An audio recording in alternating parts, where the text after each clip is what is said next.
Hello, everyone. This is criminal profiler Pat Brown, and this is Patron Hangout number 122. Hold on a second.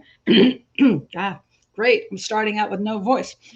Anyway, thank you for all being here. And if you notice, yes, I still do have a manger scene behind me from Christmas, and it's because I was going to take it down by New Year's, but most of you know who are here in the chat room that I hurt my back exactly 1 week ago, and I was like not moving or crawling around or laying around. And so now for the last 2 days, I've actually gotten up. I was able to leave the house. So I think I'm on the mend. Feel pretty decent, but I wasn't up to wrapping all the stuff up and carrying the box away. So 1 more week of this pretty scene behind me. Isn't that lovely? Anyway, I want to welcome everybody who is in the chat room. And if you'd like to be in the chat room, click on that description below. There's a link to Patreon. It's $5 a month. You can be at 8 different shows in the chat room, 4 Hangouts and 4 case shows, so 2 every week, and be part of our community as well, which is grand, and you support an educational channel. If you don't want to do that, please just subscribe to the channel. That makes a difference too in the algorithms, and please do like and hit the bell for notifications, and also check my playlist, and also go to the search engine in YouTube and put in Profiler Pat Brown in a case you want to know if I've already analyzed. And if I haven't, you can always email me, send me a message, put it in a comment, and I might do that show in the future if I find it interesting, and otherwise you just might find I've already done it. All right, so, okay. I'm toasty already. So hello, everybody in the chat room. Sarah's here, CJ's here, Lisa's here, Chris Broughton is here. Let's see. I'm lost already. I said hello to a lot of you. Anne Marie is here. Lisa S is here. Going back up. Whew, now I'm fogging up. I'm really hot. All right. And you can see and hear me. Thank you, Lisa. All right. Everybody else who I haven't said hello to, hello. We've been chatting before the show, but I have so much to discuss. I don't want to spend too much time saying hello to everyone, although I'm happy you're here. All right. Before I start the show, I've got a couple things I'm going to talk about. I know everybody's waiting for the Natalia Grace thing about the DNA, and I'm going to talk about that in a second, so don't run away. But I want to mention a couple things before I start. One is that this weekend I'm going to be doing this show. This is the woman on the right is Anni Dewani, and that is her husband on the left. And this is not a brand new case, but it's a fascinating case out of South Africa. He is a British citizen, and she is a Swedish citizen, and they just gotten married and went to South Africa for the honeymoon, and she ended up dead in what appeared to be carjacking or hijacking, what they call it down there, in a robbery attempt. And but he ended up getting blamed by the actual car hijackers, and there were 4 of them that were involved in this thing, saying he actually ordered a hit on her because he wanted to get rid of her on the honeymoon. And it's a fascinating case. I mean, and I was up to 5 o'clock in the morning because I wasn't planning to be, but I got started. I will send you over the links to the 2 documentaries. One I thought sucked, and that was a BBC one. And the other one is Discovery Channel, which Natalia Grace's stuff I think sucks, but I think they did a good job on this one. But it is 4 hours long, and also I spent a lot of time up to 5 in the morning watching everything, and also going through a lot of other documentation. And what I want to point out, for anybody who watches these shows, gets very difficult because you're getting an agenda in a lot of these shows. Because I say this all the time because I want people to understand what they're dealing with. I've worked in documentary before. I know how they work. I don't do many of them now because I don't like the way they work. They usually come in with an agenda, and if you don't subscribe to their agenda, they will either not have you on, or they'll bring you in just to shoot arrows at you and make you look like a fool. So The problem is there's a lot of filming and a lot of editing, and you do not know if you're getting accuracy or if you're getting um, a proper study or a proper uh, explanation or even a proper just, hey, what are all the facts? Because they're just being thrown at you at the screen. And you're like, oh my God, how horrible. But is it true? And is it accurate? And is it analyzed well enough? And most of the time, the answer is no. So you have to be very careful about what you're seeing in documentaries. They're called documentaries as if they're like factual. No, not really. Some are good, some are excellent, but a lot of crap. And you have to be able to figure that out and not jump to conclusions and get very emotional. So, oh my gosh, this is true and this is what happened. Okay, so I'm going to do this one about this very fascinating case, and it is very tricky. That's why I want you to tune in. If you're a patron here, you get to come to the live show. Very tricky case, and I am still researching and researching and researching this case for police interviews that I want facts as opposed to just the video stuff. So look forward to that this weekend. This is going to be a really, that one just fascinates me.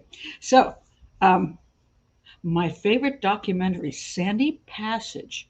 Okay, is that a murder documentary, or is that something about a lovely strip of sand between one location and another? I'm taking a picture. I like to take pictures of people's recommendations, and believe me, I do your recommendations. Not necessarily right away. I have to check them out. I have to see if they're worth doing, whether there's enough information or whether it's just too old a case or whether it's just whatever. But a lot of times people will message me or email me like 5 times on one case over 6 months and say, hey, you still haven't done this one. And sometimes I end up doing it. So squeaky wheel, it works pretty well. Your head will be on swivel with the Natalia Grace research. I'm not sure what that research is, but I'm gonna get to that. Okay, let me move ahead here. Next, I want to mention this coming up. Oh yeah, what's coming up? I am going to do. Many of you know that I have done. That's Gonzalo Amaral on the left. He wrote The Truth of the Lie on the Madeleine McCann case. I recommend everybody download that PDF. You can get it online in English. Download it. Also download if you're interested in the Madeleine McCann case, please download the police all the police information, because it's actually there. And so there's a lot of police reports that you can look at for actual facts. I wrote the book on the right, Profile of the Disappearance of Madeleine McCann. The McCanns had their lawyers, Carter Ruck, go after Amazon and tell them it was a libelous book and to remove it or they would sue them. And so Amazon pulled it off. But you can still get that book at Smashwords, Kobo, Barnes & Noble. They didn't go after everyone. They just went after the big money maker, which is Amazon. So anyway, that book on the right, Profile of the Disappearance of Madeleine McCann, I am working on right now an audio version, which I'm going to put on YouTube. And it's actually a fairly short book. So I think the audio itself will maybe be 45 minutes to an hour. I'm just guessing at this point. And so what I'm doing is I'm reading my own book. I'm going to put it up on YouTube. Now, a lot of people like reading things, and I recommend that you do that so you can see it in front of you. But some people don't really go for that, and a lot of people haven't even seen my book. So I decided I'd do an audio version. And I'm going to add in a few links on that audio version to some of my blogs on Madeleine McCann, which have to do with things that happened after I wrote the book, because I didn't do an update because I'm lazy. And so, but I went to Praia de Luz, and I learned a lot of things. And after that, there were just things I wanted to add in. So I will note them in the audio, in my audio book on YouTube. And so you can then go and click the link and go to my blog that describes things more fully about that particular issue. So that will be coming up hopefully next week if I get it finished. It's people don't understand how difficult it is to read audio. I've done it for 2 of my books, and it's not fun. And I have a good program, and my son is willing to edit. But when you're reading and you muff up something, and then you have to get it edited, and you got to repeat it. I don't make too many mistakes, but I just may put it up with a couple mistakes in it and tell my son to heck with it. It's free for everybody. So I'm lazy. I just can't. It's just torture. So I don't want to over torture myself. But I think you'll find that interesting. And some people say love to hear things. So that's going to be cool. And I want to be fair. No, I don't. But I want to share with you this because somebody just on one of the comments coming in on the Amanda Knox case, somebody mentioned Jim Clemente, a retired FBI profiler. And I have some of the retired FBI profiler guys, and some of those still working. I like them, and some of them I think do good work, and some I think do not. Some I think are they've been. I don't believe in a lot of the FBI profiling methodology, which pissed off a lot of FBI profilers. So they didn't have nice things to say about me. So I couldn't remember who Jim Clemente was. So I put his name in, and this is what I came up with. So I thought this was kind of amusing. So, all right. Jim Clemente, a renowned FBI profiler, was undone by Pat Brown's misleading words on the Maddie podcast. I don't know which Maddie podcast it was. Okay. So much was wrong with her spouting off unverified stats, opinions, and non-facts. He wanted to warn as many people as possible how harmful Pat Brown is to the investigation. Okay. First of all, I am a very realistic person. As much as I've written a book, I've done a lot of blogs, I've spoken out, I've done documentaries on Madeleine McCann. I do not believe she was abducted based on evidence. That's my theory that I purport, that Jerry McCann said I can purport. Although he didn't like it when I purported it, so he threatened Amazon to have my book pulled. But okay, that's the way life goes. But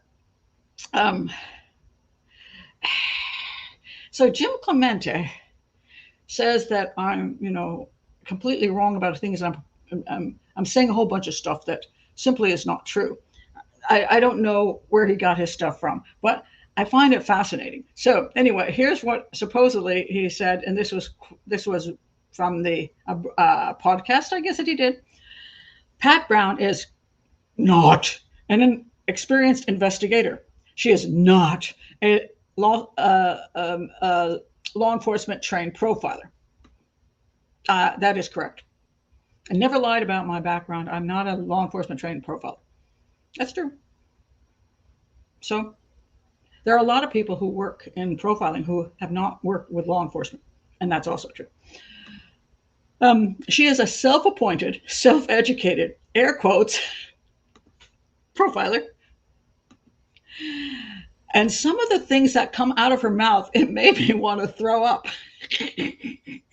I cannot believe she made such definitive, ridiculous statements. It made me sick that people around the world are listening to this as if she's an authority on the matter. She is not, and she is misleading people in major ways. Oh, my goodness. He's got his panties in a bunch. I'm like, first of all, back to the investigation. I do not influence the investigation. The investigation is run by the Portuguese authorities. And then Scotland Yard came in with this ridiculous remit to not look at the abduction as anything but to look at the Madeleine McCann missing case as anything but an abduction. Refused to look at the parents, wouldn't interview anybody, just went straight for the remit, which is this is an abduction and that we have to look at it this way. So how would I influence the investigation? I've never influenced the investigation. And I know I don't influence the investigation. I'm a realist. I mean, people will say, Pat Brown, keep speaking up, you're going to make a difference. Not really. My difference is to inform people how to analyze and how to think. I don't believe I can make a difference in the Madeleine McCann investigation. I'm not as strong as Scotland Yard or the German guy saying Christian Bruckner did it, or the major media out there. I am not that big a person that I have that kind of power. I am simply speaking what I believe. I'm analyzing evidence, and this is my viewpoint on the evidence. As a profiler, I just want people to understand profiling and crime scene analysis. That's it. I do not believe the Madeleine McCann case is going to be solved. I don't believe it'll have any effect on that at all. And so Jim Clemente is saying, I'm destroying the investigation. Oh my God, I'm polluting people's minds. Dude, really? Then he says, it's how opinionated she is. My opinion comes from evidence, because you have a lot of opinions too, and I don't know where it's come from, because you think Madeleine was abducted. So all right, I don't. She spouts off stats about child abductions, and 99% of this and all of this stuff, they're not real figures. I don't spout any statistics because I never look at them.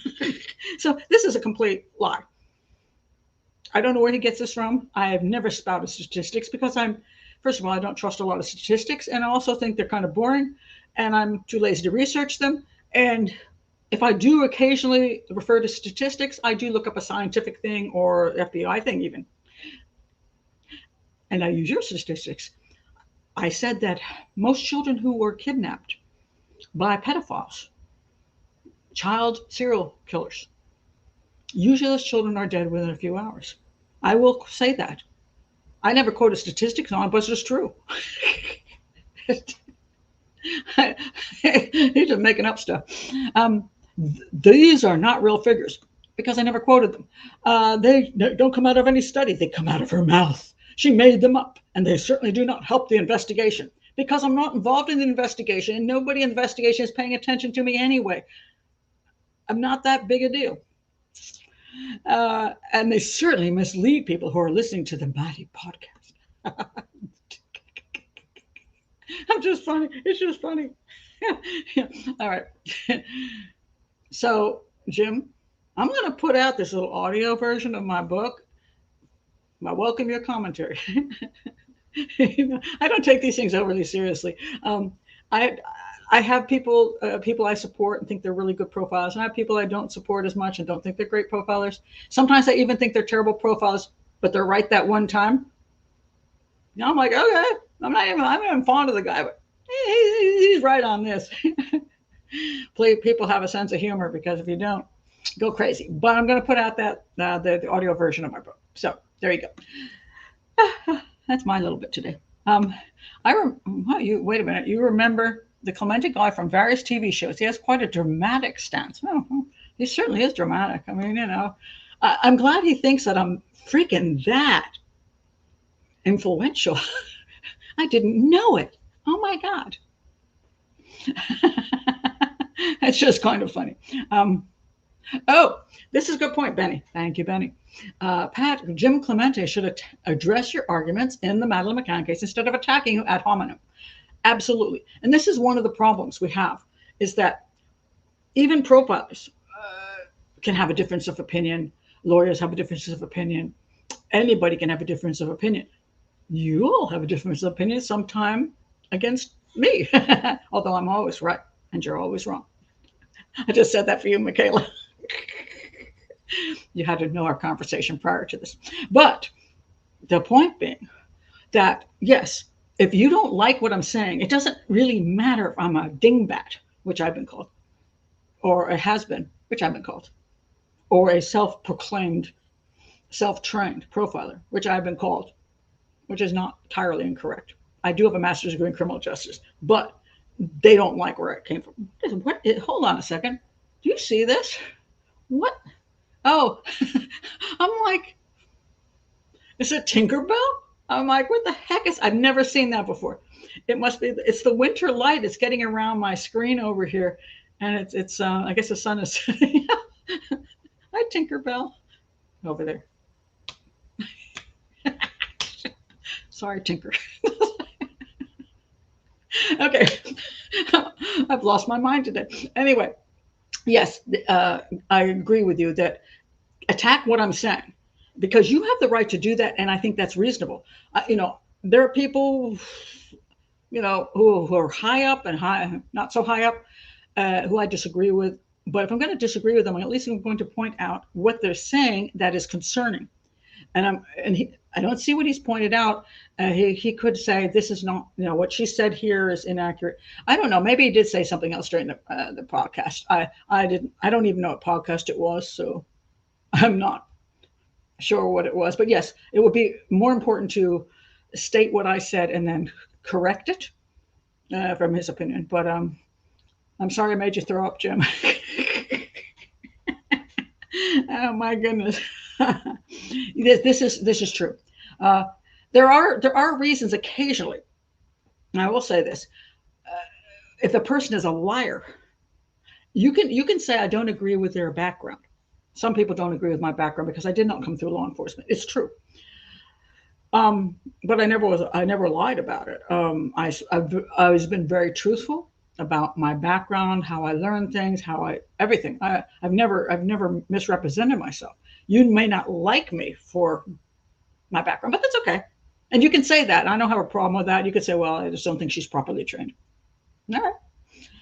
But I'm not a liar. But there are some people out there who are actually lying about their backgrounds, and that's concerning. So that's the only time I feel it's okay to speak on somebody's background is when they're misrepresenting themselves to the public, and lying about who they are and how they became or how they came to where they are. Then I think it's an issue. No, law enforcement does not have a monopoly on profiling. I want to point that out because it's very important. The FBI's had a monopoly on profiling, and I do not agree with their profiling methodology. I think it's nonsense. And I've said that for years. It's too much white guy lives with his mother, has a green car and a dog, and has a speech defect. What the hell? You can't get that from a crime scene. There are good profiling techniques out there. And I believe that actually police, detectives, homicide detectives, they need to be the profilers on the scene because they are the profilers on the scene. Profilers are not usually working with the police departments. It would be nice if they were. So I'd love to work with the police department where they would go out and do all the interviews and do all the photos and get everything done. And then I would sit there in a room and analyze everything while they're busy, and they can come back and say, what do you got? But that's rarely done. So one of my things is to train law enforcement to do it better themselves, because I'm trying to bring profiling back to law enforcement, actually, because I believe that's where it belongs. In the first 48, you have to profile well. You either need to have training in criminal profiling and crime scene analysis, or you need to have somebody working with the group. That's my theory. Okay, all right, enough of that. Okay, so I want to get, oh, thank you. I try to make sense, and I try to explain things. So even if you don't agree with me, at least you know where I came up with the theories. All right, let me go on to what you really want to hear. But I just had to bring that up. Okay. Natalia speaks. All right, Natalia Grace. I'm not going to do a whole separate thing on this, although many people are, because it makes lots of clicks. But they've come up with a new discovery ID, investigation discovery. I think it's another 6 parts, and I just don't have the energy for it. The curious case of Natalia Grace, and she now speaks. All right, but there's breaking news. Look at this. I'm getting shinier by the minute. I've never had this happen. So, I know why it's happening. I have a green screen over here, which I usually do my show in a different location for the green screen. And I moved it over so I would have less problems with green screen tech stuff. And because I moved it over, the light is coming in from the windows, which I've never had before. So it's winter and I'm getting lighted up. Okay. Anyway, what do we have happening with this new show? Natalia Speaks. All right. The big issue here is they did DNA testing, because the whole show on Natalia, if you don't know Natalia Grace, essentially she suffers from dwarfism, and she was adopted by a couple of people. Well, she was adopted by one family, then unadopted, and then some other people adopted her. And they got her when they thought she was 6 years old, and she acted way older than 6 years old and eventually creeped them out. And so they put her in a house by herself, thinking she was an adult, pretending she was a child. It's a very complicated thing, but I will link below my analysis of that. I did a whole show on that. There's a lot of whack job people in this whole story. Okay, so it's not like everybody, this group's great and this group's wacky. No, a lot of wacky people. So, uh, so she eventually ended up being adopted by a Christian couple who had other children who were very kind toward foster children. And 6 months before they did this show, apparently she had been permanently adopted by the family she was staying with for many years. And they believed she was a normal child who had been exploited or abused by the previous adoptive family, and so on and so forth. So the question has always been, what age was she when she was supposedly brought into this family that adopted her? Not the newer one, but the one the whole show is about. The Barnetts, is that their name? I've forgotten now. Anyway, they believed that she was way older than 6 years old. So they took her they got doctors involved and dentists involved, and she was like having a period when she's only 6, and things were just weird. And so they began to believe that she might be really an adult, a psychopathic adult who was playing them. And so the whole show is it's a whole bunch of crazy stuff. But anyway, watch my video on that, link below. But now they've done a DNA test to say what age was she when she was brought into this family home that everything went to hell in. All right, so let me show you some things. All right. Indiana State Police Detective Brandon Davenport began looking into Natalia's case in 2019. During the investigation, according to legal documents, Davenport learned Dr. Andrew Riggs, an endocrinologist, examined Natalia on June 3rd of 2010, 5 weeks before Natalia went to live with the Barnetts, and estimated she was between 9 and 11 years old. All right, that's an important thing. When you talk about ID doing their stuff, again, agendas, does it make clicks? Does it get people emotional? This endocrinologist thought she was between 9 and 11. The Barnetts thought they adopted a 6-year-old. Now, I'm going to say this. I know what my granddaughter was like at 6, and she is now 9, turning 10 soon. She's very different than she was at 6. Now she's clever. Now she is sarcastic. And now she has teenager opinions. 6 years old, not so much. Big difference in those 3 years. And if she were 11 years old, she's preteen, going on to teen, depending on her life experiences. So this endocrinologist thought she might be between 9 and 11. So the Barnetts, who are kind of whack jobs, I'm going to say that. You have to watch my show and see what you think. They had their issues. I'm not saying they didn't. But they adopted a kid they thought was 6. And now this endocrinologist actually thought she was between 9 and 11, which is either 3 to 5 years difference in development and personality. And if you're expecting 6 and you're getting 11, you're thinking something's up here. Something's kind of creepy. All right. Medical staff told the detectives Barnetts were informed of Natalia's age, contradicting Michael's later denial that he and his wife knew the young girl's age from the start. Okay, so again, they thought 6 because that was supposedly what she was. Now they're being told 9 to 11. Did they know she was between 9 and 11 when they claimed she was an adult? I don't know. They may have exaggerated at that point because saying she was an adult got her the hell out of their house, and they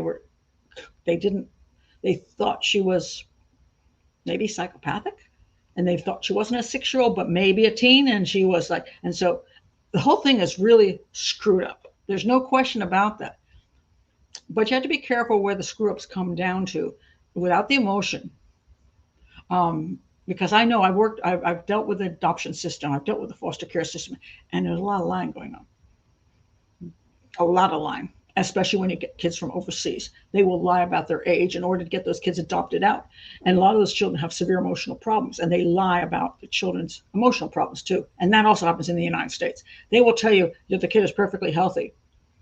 And I had a friend who brought home a perfectly healthy, emotionally healthy 7-year-old boy tried to rape her daughter, who was like 4 or something. Well, I forgot what she was. not perfectly healthy. Then she traded the child in. She was doing foster care. She traded the child in for a 3-year-old. 3-year-old tried to kill her baby. But she didn't get any information from the foster care system because they were trying to dole out these kids and they wanted people to take them. And they didn't want to say, well, by the way, that kid's a psychopath and likes knives. They lie. And I had a foster child and I've also adopted some. My adopted son turned out fine. He's now 40. So he's a good guy. I had an adopted daughter, foster daughter who I adored. She was a pregnant 12-year-old and she came to me, a deaf child. And they lied like a dog about her. And I still love her. That's a whole bad story. But anyway, the truth does not come through these systems. And so the Barnetts, messed up as they might have been, also probably were lied to. All right, just pointing that out. Okay, next thing. So then in this show, you get this. Okay, this is from People magazine. The DNA test seemingly confirms. Seemingly. I love this word. You're supposed to be, okay, People magazine. But okay, you're supposed to be a journalism source. Journalism sources should base things on evidence. Seemingly is not evidence. Seemingly is you don't really freaking know if it's true. Why are you printing it then? All right. The blood test conducted by the medical lab True Diagnostic revealed that Natalia is approximately 22 years old. Hello, approximately. Approximately. What does that mean? I want to have an absolute on the approximately. Approximately by 1 month, approximately by 5 years. What approximately are we talking about? This is unbelievable. Which suggests she was 9 years old when she was adopted by Indiana couple Michael and Christine Barnett in 2010. At the time of the August 23 lab work pushed by Discovery Channel. Oh, wait, I'm sorry, that's not there. Natalia believes she was around 20 years old. They're now saying that according to the DNA test, she might have been 9. Might have been 9. Now, the Barnetts thought they were getting a 6-year-old. They get a 9-year-old. As I said, 3 years difference is huge. But then again, they don't even know if it was 9. Let me see if I can find this other piece of information I have here. All right. Okay, this guy. This is in August 2023. Dr. Helen Chen, an age specialist, True Diagnostic. Okay, True Diagnostic. Diagnostic, sorry. They're not a dynasty. Diagnostic. I looked them up. They make a lot of money off of crap. A lot of it is about you get your blood test taken and you find out what your real biological age is. So like I'm 68. So when I get my test done, I want them to say my biological age is 58. I'm in good shape. I don't want, my biological age is 78. Oh, dang it, I'm about to die. Yeah, that's what a lot of the testing is. But it can be abused and misused and misrepresented and all kinds of things. And it's one location, one scientific lab. If you're going to claim somebody is a certain age, I want to hear from, first of all, I want to find out about the testing. How bogus is it? Because it's a moneymaker. I want to hear I want to hear all the scientific evidence on it. I want to hear about other labs that have done similar tests. Hey, you got money, ID? Why is it just one lab? Or did you actually have 5 labs and the other 4 didn't work out for you? See, I don't know. This is the kind of garbage that's out there. So supposedly she'd be 9 years old, approximately. So then she's already 3 years older, according to them, at least 3 years older than that the Barnetts were told. Now, I tell you, when you expect a 6-year-old and she's acting like a 9-year-old or an 11-year-old or a 13-year-old, you're creeped out. So I say the Barnetts are whack jobs. But there's issues here. Okay, let me show some other things. Oh, this is the guy. And so if you think about that, what don't know what he's saying. Super important to be accurate. Well, yeah, dude, but do you have any proof that you were accurate? Because I can't find any on your website. Someone's chronological age, which is different from your biological age. Chronological age is I'm 68. I have proof that I'm 68. I have a birth certificate. I have proof that I went to kindergarten a certain age. I have proof. My chronological age is 68. My biological age could be 58 or 78 or whatever the heck my body says, depending on how much I helped it or hurt it. Okay. Oh, then we have our answers because it's in the DNA. You're more closer to 22. More closer, dude. Okay, first learn English. You more closer is not proper. I know you're not. You're not. English isn't your first language. However, she's more closer to 22. More closer to 22 again. How closer? Are we talking about 5 years closer? 1 year closer? 6 months closer? What the heck are you talking about? This is not what I call factual. And it disgusts me. Absolutely disgusts me. All right, let's see what else we got to say. Which is pretty close to what you think. You're almost 20. She thought she was 20, and they're saying she's 22. Okay, whatever. And this is her. This is her adoptive dad. This is her new adoptive dad. Now he's he's in this clip at the end of the show, and he's just staring at her like that. I'm like, that is not the most loving. Oh my God, honey. And eventually he puts her hand on back and goes like this. Something's fishy about that. I'm looking at this dude. I'm like, man, you look skeptical as hell. What the heck? Anyway, that's just an aside. All right, let me show you some other things. For example, okay, they have this issue about this testing because they say it can be used on migrants, so this becomes a political issue, which I'm not going to get into, but point this out. For example, migrants who are minors may have been exposed to highly stressful experiences, malnutrition, or medical conditions. Such exposures can affect the results of, I can't pronounce how you say the clock, epigenetic clock tests, which are developed based on DNA of healthy children in developed countries. What about dwarfism? So maybe your thing doesn't really work on dwarfs. It only works on non-dwarfs. So let's, I don't even know how many studies were done that are accurate. Okay, so then we have this. Among different methodological approaches tested to date, blah, blah, blah, blah, blah, which I can't pronounce, of carefully selected DNA markers has brought the most promising results by providing prediction accuracies of +3 to 4 years, plus or minus 3 to 4 years. 3 to 4 years. So maybe she's 10 or 11. See, this is the whole thing. That's just a bunch of crap. Now, she may be exactly what they think she might have been, which is 9. But again, the Barnetts, whack job as they are, thought they were getting a 6-year-old, and the 6-year-old's not acting like a 6-year-old. She may have been 9. She may have been 10. She may have been 11. She may have been 12. The problem is you actually don't know. But the Barnetts did know something was not right about this kid. And here's the other thing that is very important. Psychopathy, and I'm not saying Natalia is a psychopath, but psychopathy is usually evident by the time the kid is 4 or 5 years old. They're manipulative. They're liars. They do all kinds of things that concern you by 4 or 5. Children who have been in Ukrainian and Russian homes, children's homes, there's a high level of psychopathy coming out of them because the children have attachment disorders because they just were left there and not cared for. And then they were brought to another country, and the parents are like, the new adoptive parents go, what's wrong with this kid? You know, I'm sorry, not baby, but what's wrong with this kid? And they're freaked out by him because the kid is like deranged, like psychopathic. So it's not impossible that Natalia can be a psychopath. I'm not saying she is. I'm just saying it's not impossible that she was not a psychopath by the time she was in the Barnett's care. So even though they have their issues, they're looking at a kid they think is 6 who's acting not like 6. And they're like super suspicious because this is not right. The things she's doing are way above that level. And they freaked them out to the point where they wanted to get rid of her. And they did. I'm not saying that was right. I'm not saying that the state was right in what they did.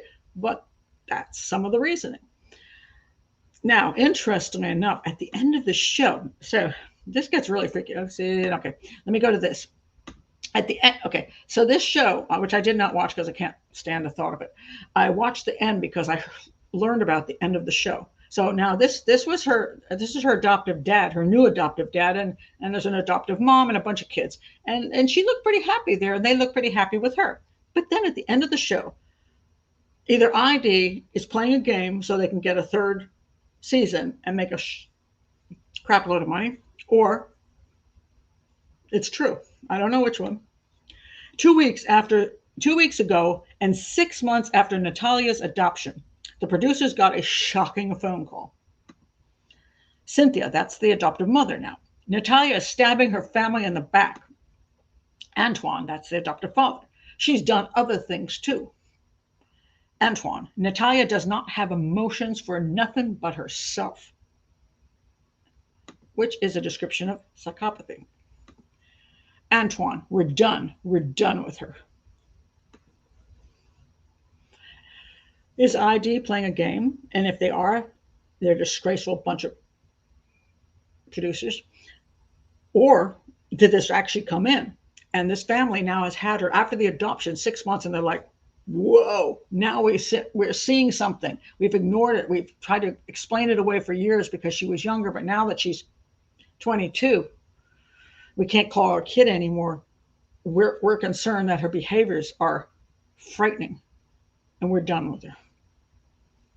And if that's true, they're describing psychopathy.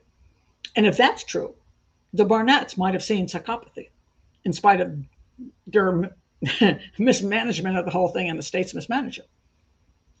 So is Natalia Grace a nice abused child, or did she come in as a psychopath? Now, mind you, she could have been abused when she's back in Ukraine. But see, this is where things get very confusing, and where I don't come down with emotion. I come down with like, what are the pieces of evidence? But be careful when you watch these shows, because you may not be getting those pieces of evidence. You're getting whatever the agenda is. So yes, they were on. They were on. They were on Dr. Phil, and they at that point, Sarah, they were so supportive of her. But they were a Christian family. They wanted to help her. They probably believed the stories, whatever.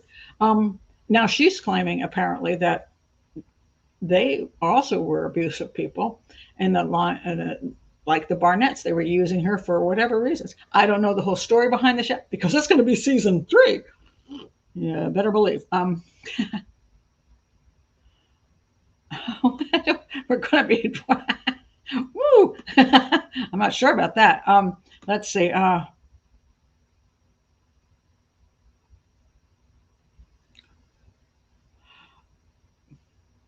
Okay, I'm a little confused about some of the things that are being said, so I'm going to roll by them.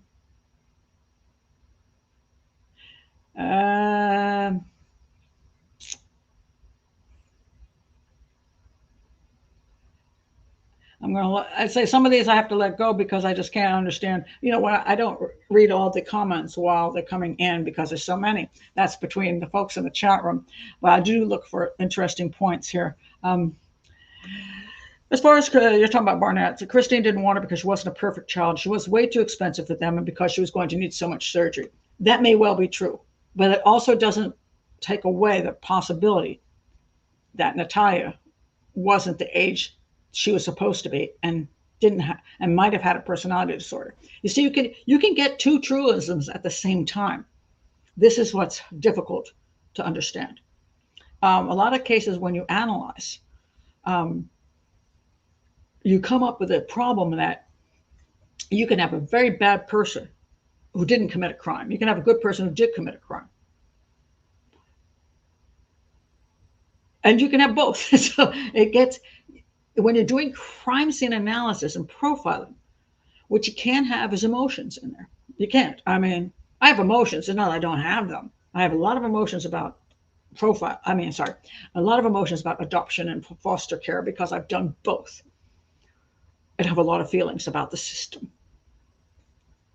However, I also, if I'm going to profile something, I have to look at that particular case and look at the different issues in the case and have to say to myself, what is factual and what is not? What is possible and what is not? And again, the Barnetts had their issues, but that didn't mean that Natalia didn't have hers as well. I'm not saying anybody is a great person, but that doesn't, because one person's not a great person doesn't make the other person a great person. You see how that works? So just to be realistic, but again, she just dumped this poor adoptee when it became a burden. Or was she conniving? Not necessarily an adult. I don't think she was an adult. I do think that the Barnetts pushed that. However, when you're dealing with a conniving, possibly psychopathic human being, they can be frightening at 5 years old. They can be very frightening at 10 years old. And they're very confusing. Psychopaths can confuse the living heck out of you. They manipulate you, and they make you feel guilty about things. And you're like in this place where you don't know what the heck is going on. You don't know how to fix it. Now, I don't know what happened, because we're only getting little specks when you're looking at the documentaries. We see little videos, like 5 minutes of their life. I mean, you could put 5 minutes of my life with my children, and I might look like the worst mother ever. And there are people who will have an opinion of me. When I had my foster daughter, the social workers, in that case, if you did a video on them now, and they said, "What do you think about her?" they would say, "That woman was horrible. She tried to steal a baby from a teenage mother." That is literally what they told me. That I was trying to steal the baby from a 13-year-old mom. It was nonsense, because the last thing I really wanted in my life was a baby. But they were trying to manipulate me to do what they wanted, and I refused to go along with the program, because I want to provide safety for a new baby, for my foster daughter, for my children. I want to provide safety. And I offered three deals. Social services rejected all 3 deals. And then they called me a horrible human being and took my foster daughter away.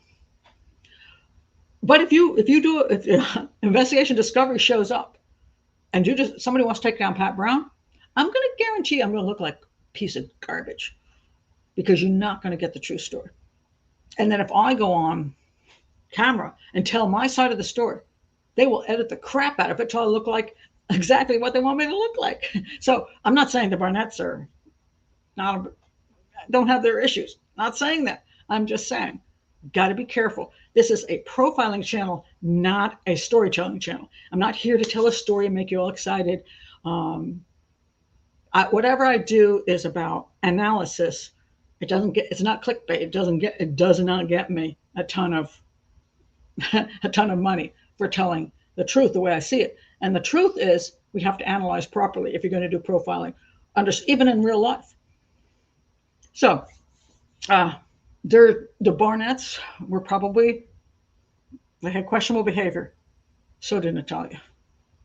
And it's a very complicated situation that has become a moneymaker for investigation discovery, which I wish it was done more appropriately. Pat, just don't wear a Clemente hat when we're out. Try not to.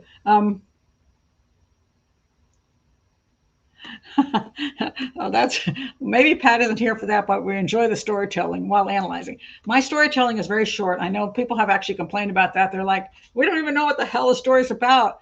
Could you put that up front?" I agree. Maybe I shorten things a lot because I don't want to spend an hour doing storytelling and then just give my opinion at the end. I want to help people understand things as we go through. Not everybody's cup of tea, but there you go. All right, let me move on. All right, I want to talk about this was mentioned. This was a case where is she? Okay, where'd they go? Okay, I gotta find my little pictures here. Okay, here we are. This is the case of this couple who was murdered in Texas.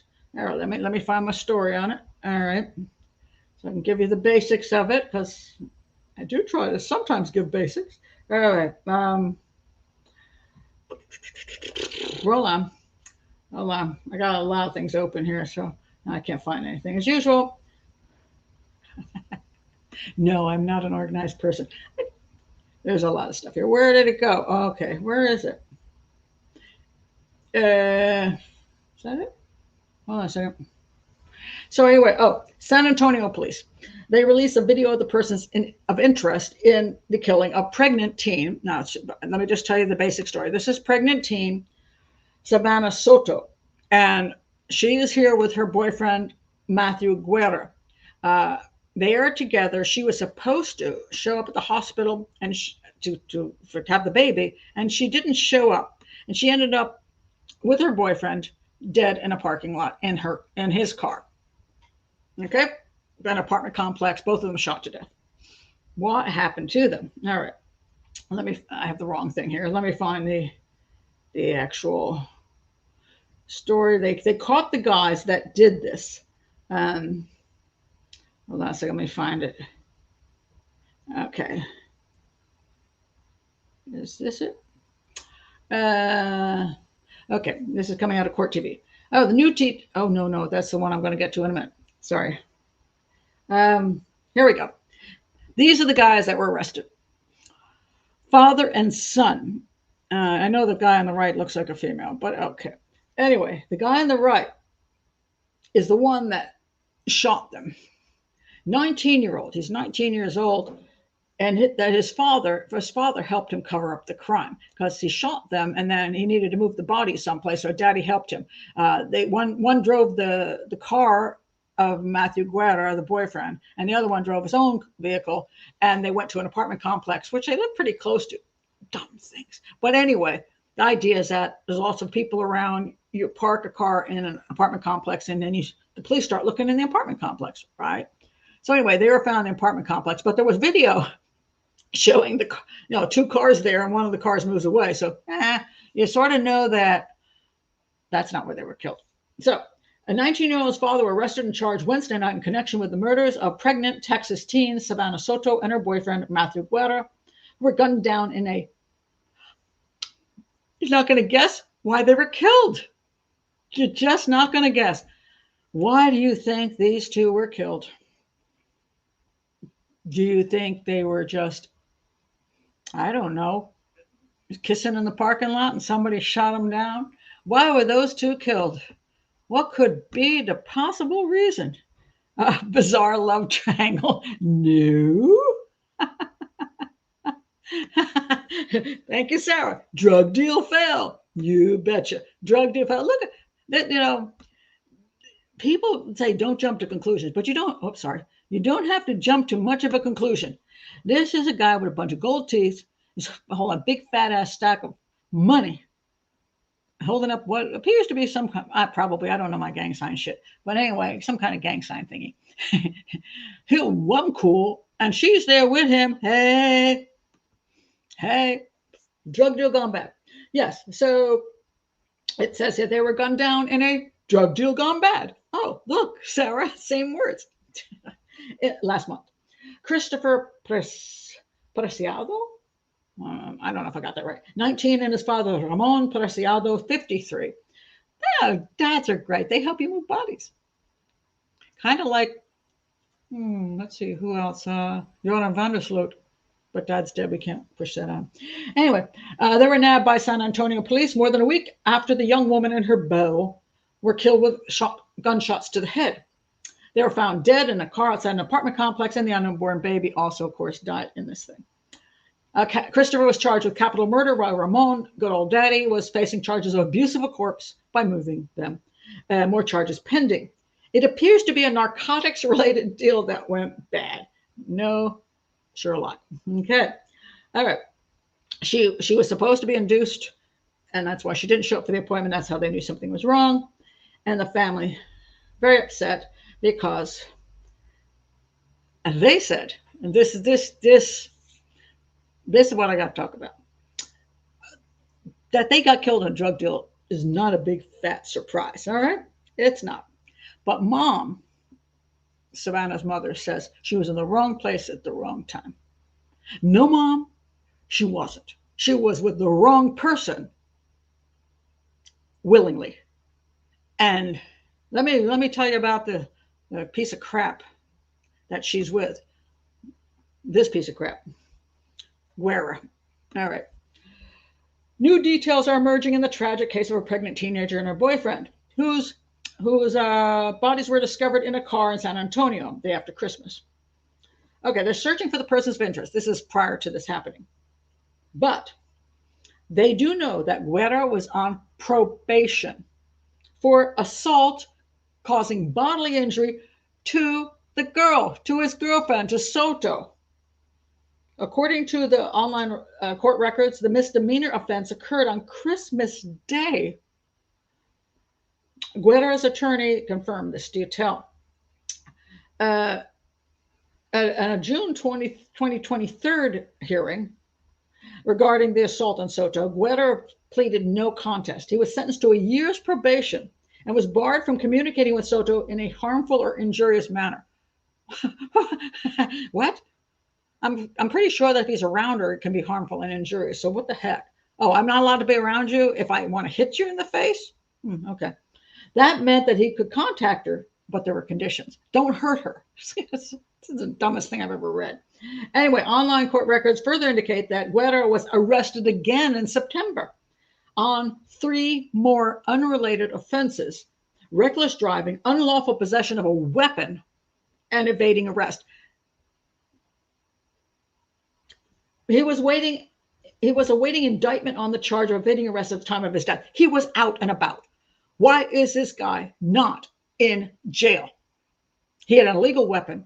He evaded arrest, jail. But our rules today, let him run around. So he ran around.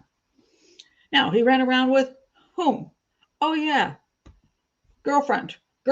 He beat you up, endangered your life, endangered a baby's life, but you still hanging with a dude who is obviously a gangbanger, drug-dealing piece of garbage.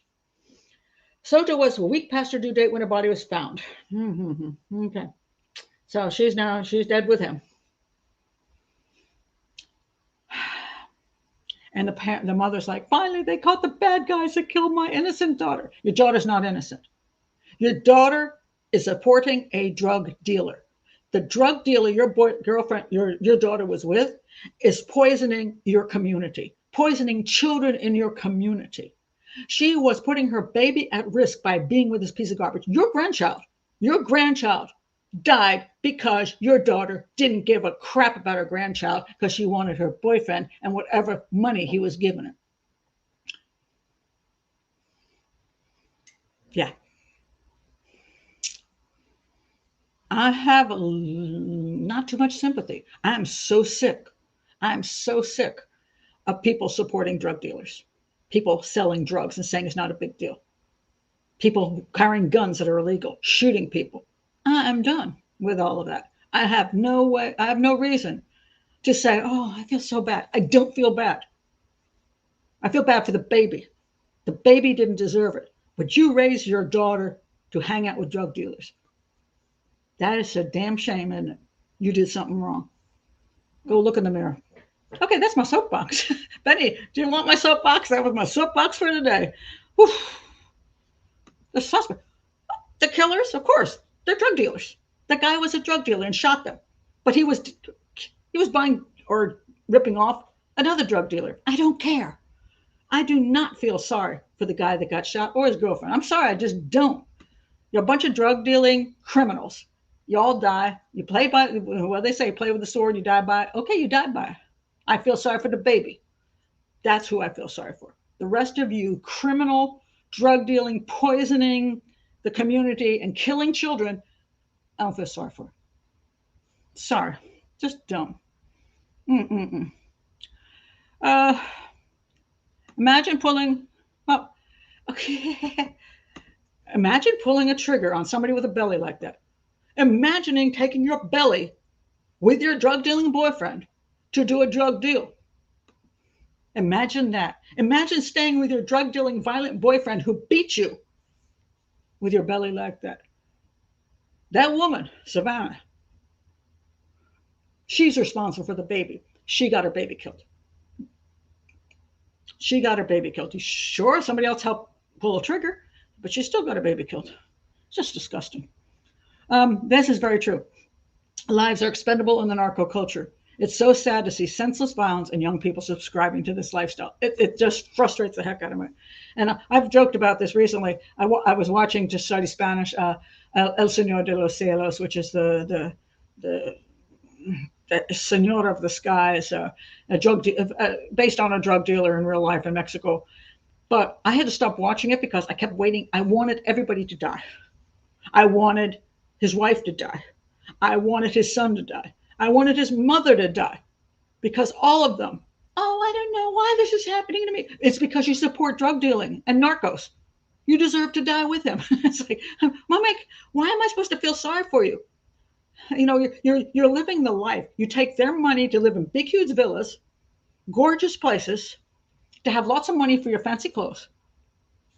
I don't know why they're hurting you. You bring children into this world. You deserve everything you get.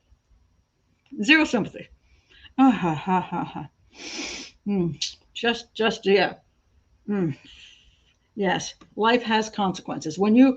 If you're involved in a criminal life, you get criminal consequences. You can blame the guy who shot you, but I'm going to guarantee that Guerra piece of garbage also had an illegal gun. He was willing to shoot other people too, and so was his girlfriend, who knew he had an illegal gun, but she didn't care about that. It just makes me sick. Sarah, you're so soft-hearted. You're a victim's advocate. Well, the only victim here was the child. The baby was the victim. The baby was the victim. Yeah. And I'm so sick of drugs in this country.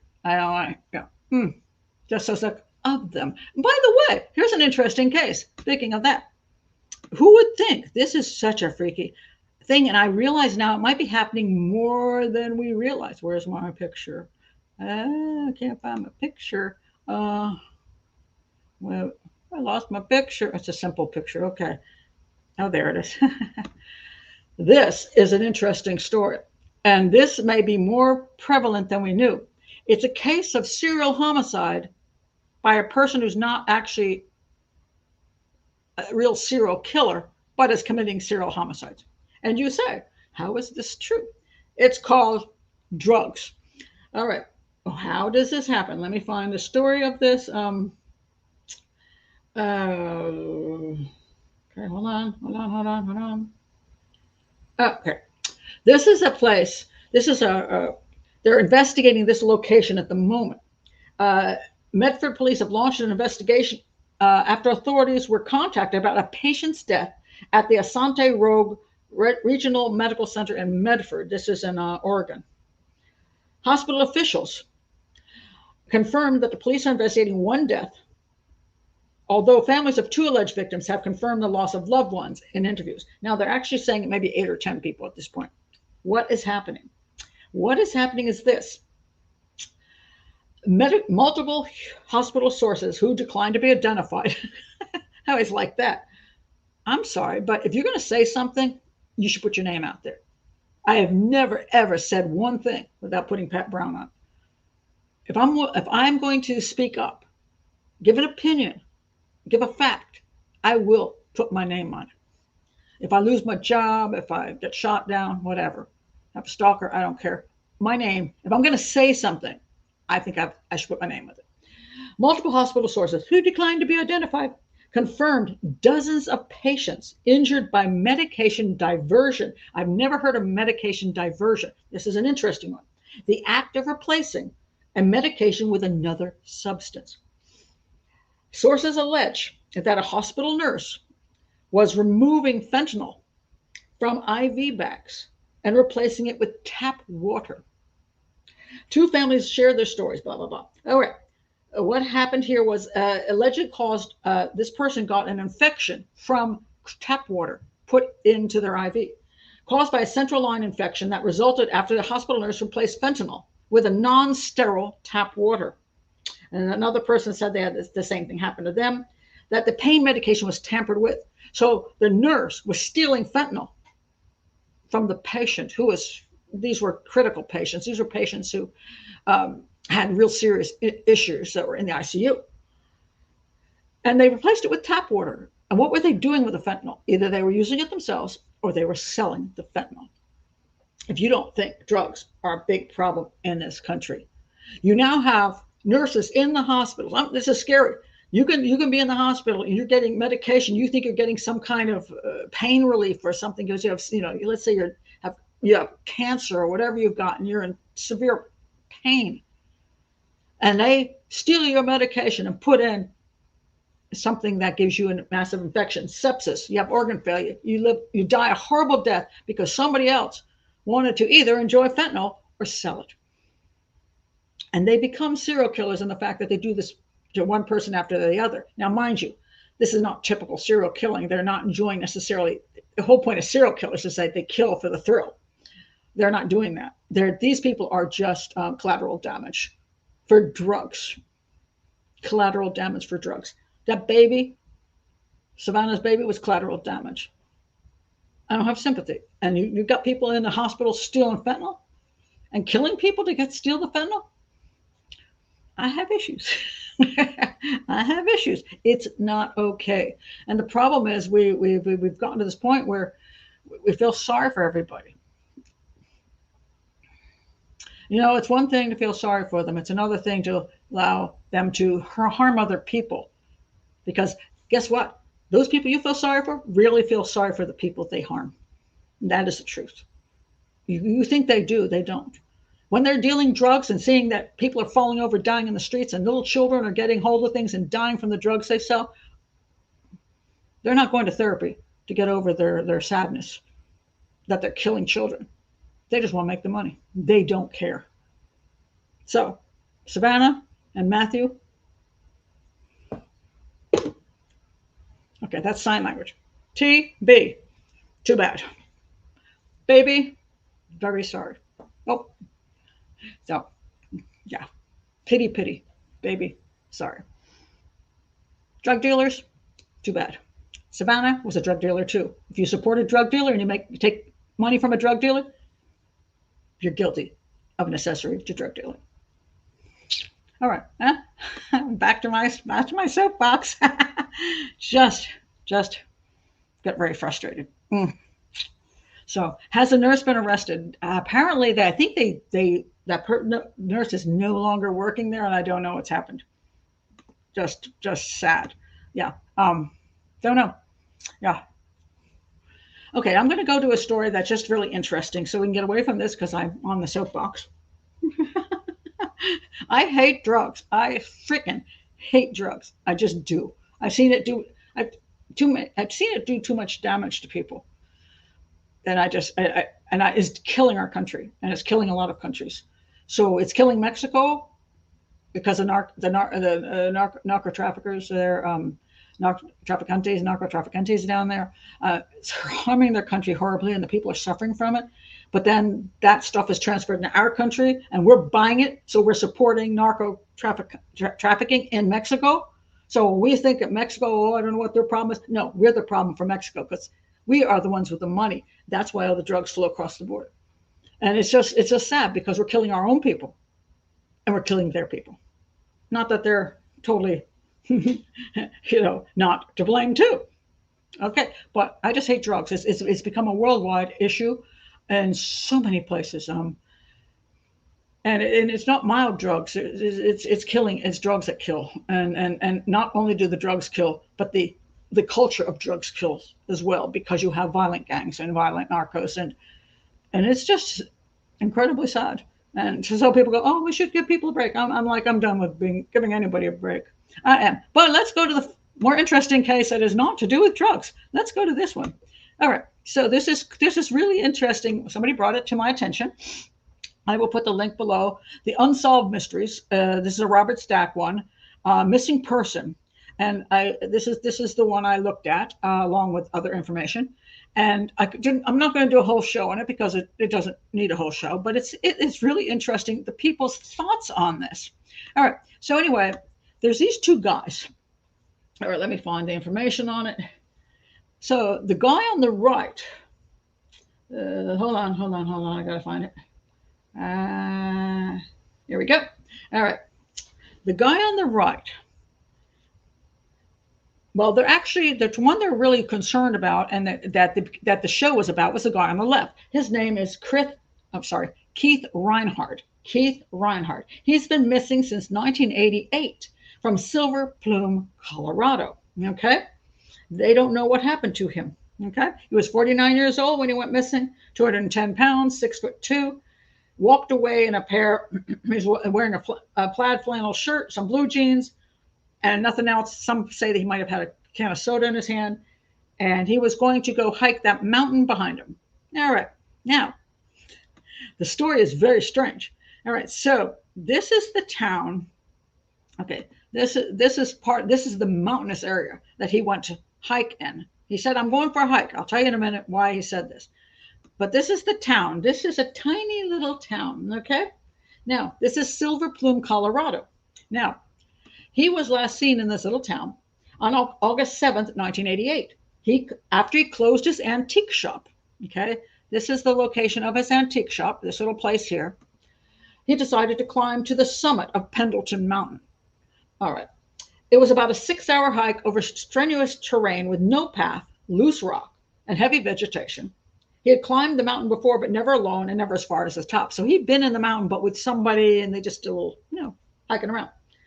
He left on his hike at 4:30 p.m. He went around the entire town saying, "Bye, I'm going on a hike. Bye, I'm going on a hike. Bye, I'm going on a hike." Bringing no supplies with him, perhaps a single can of soda. Now, who the hell is going to climb to the top of a mountain 6 hours without a water bottle, without proper clothing, without maybe a tent, a backpack in case you get stuck up there? His friends thought his plan to reach the summit and return home that same day was unrealistic, as he was also afraid of heights. Wasn't in peak physical condition and was hungover from a party the night before. So this guy in no way is the kind of guy who would, is like a tough mountain climber or anything. This guy's like, I'm going to go climb up the mountain. And they're like, I don't know if they believed him. They just thought he was crazy. He didn't return home. Surprise, surprise. And the next day, the search began. An extensive week-long search involving trained dogs, helicopters, and over 100 people turned up. No sign of him. A very difficult terrain, although they usually find the people. But one of the reasons they usually find people is because if they get lost, like, let's say I have a backpack, which has one of those orange, it's like fluorescent orange. So if anything happens to me, at least I could put the backpack in maybe a location they could see from a tree. Could leave, people sometimes leave trails to try to indicate where they are. None of that was there. So they couldn't find him. One of the searchers crashed his plane during the efforts and was killed. So sometimes, again, one of the sad things about people who do stuff is that what they do can harm other people. Running away from home, going in, doing crazy crap in the mountains, search parties, you can harm other people and not just yourself. Reinhardt had taken, this is where the story gets strange. Reinhardt had taken a 3-month leave of absence from his job at the Daily Herald newspaper in Chicago. So he was a journalist, where he was a sports writer, and gone to Colorado to climb mountains, which he was afraid of and wasn't good at, and write a novel. He left his wife and 2 children behind in Illinois. Now, right here, I stop. A lot of people think that he was murdered, but we already start seeing strange behavior. Leaving your wife and 2 children to go off on your sabbatical, as they called it, because you want to find yourself, is a sign that you're having some kind of emotional problems. I'm not saying you can't have those problems. I'm not saying maybe this wouldn't have been a good thing. Some people do that, and their wife and the children are like, "Okay, Daddy, take off for a while, see what you can find yourself, and then let us know." All right. So his claim, this was supposedly what he's doing. He bought a computer to write on and opened an antique shop in Silver Plume, which had I think it's like 160 people live there. So not a big town. This is, again, look at the town. Wait a minute, where's a picture of the town? Teeny weeny little town. He's going to have an antique store there with the concept that people going to the area maybe to hike will come by and buy some antiques. He could start life over in a small town selling antiques and writing a book. All right, I'm going to say right here, this is one unrealistic human being. First of all, selling a book, I know, I've sold them, is a very difficult thing to do. And starting an antique shop in a tiny little town is not necessarily the best idea, especially if you've never been in the antique business. So he's got delusional thinking right here. All right, so he bought a computer to write on, opened an antique shop in Silver Plume during his leave of absence, and he hoped to possibly relocate to the area permanently if his shop was a success. And he remained optimistic throughout, although the business wasn't making much money. Okay, so he wasn't doing well. Reinhardt was interested also. Now, here's where the story gets weird. In 1987, his antique store had been a bookshop run by a guy named Tom Young. Where's Tom Young? Let's find Tom Young. Okay, Tom Young sounds like a Thai soup, but no. Tom Young is the guy on the right, um, and he ran a bookshop in that exact location. Young and his dog disappeared on September 7th, 1987. So Tom Young took his dog, walked out of his bookstore, and disappeared. Weird story. The same, and then this new guy comes in, Reinhardt. He walks out of the store and disappears. Okay, that's what makes it such an interesting little mystery. So the first guy, Tom Young, takes his dog, goes walking up the mountain. Right? Well, they didn't say where he was going, but he would disappear. 10 months later, their bodies were found in the mountains. Now, mind you, by this time, Reinhardt was living there and wondering what was happening with what happened to Tom Young. So this became part of his writing. He decided he's going to combine Tom Young with himself and make this protagonist or whatever, and develop this story about a guy who's, I don't know, midlife crisis going missing. So anyway, Tom Young disappears. 10 months later, their bodies, Tom Young and the dog, were found in the mountains outside of town. Both Young and the dog had been shot in the head. This was a murder-suicide. I mean, it was a murder of a dog and suicide of a human. A revolver was found at the scene, and Young's death was ruled a suicide. Reinhardt, so anyway, the gun was there. So a lot of people think somebody murdered Tom Young and the dog, but not so much. It was just, he went there with nothing but the dog and the gun he had purchased himself. So it was very clear that this was a midlife crisis, and it was very sad, but I guess he just had enough, and he walked off with his dog and didn't want to leave his dog alone. So it was. Reinhardt was interested in Young's disappearance and death, and he decided to base his novel on the case. There was speculation that Reinhardt and Young's cases were related, and both men were in fact murdered. Well, first of all, one guy walks off by himself, and then months later, the other guy walks off by himself. But there's some murderer lurking around town going, "Oh, look, a guy's going by himself. I think I'll go get him." That makes no sense. This is where people start fantasizing really weird stuff. But authorities could find no evidence to support this. Police read Reinhardt's fiction writing and developed the film in both of his cameras, looking for clues to his disappearance, but they found nothing of interest. Reinhardt's family never believed he left on his own accord. See, this is where the family starts saying, "Oh no, he wouldn't do that." Stated he was happy with his life, although his business was failing, and he'd gone off on a sabbatical, leaving his family alone. And he kept in regular touch with his loved ones. Now, when you watch this little bit in the documentary thing here, his family says he seemed to mix reality with fiction, taking on this embodiment of this Tom Young. And the daughter, or the wife, I forgot which one it was, said, "This is what writers do." Now, I'm a writer. I've written a fictional story. And believe me, I didn't confuse myself with fictional characters. If you do that, you're psychotic. Okay? It doesn't happen unless you got issues. But that's what they're saying, maybe that's what got into his head.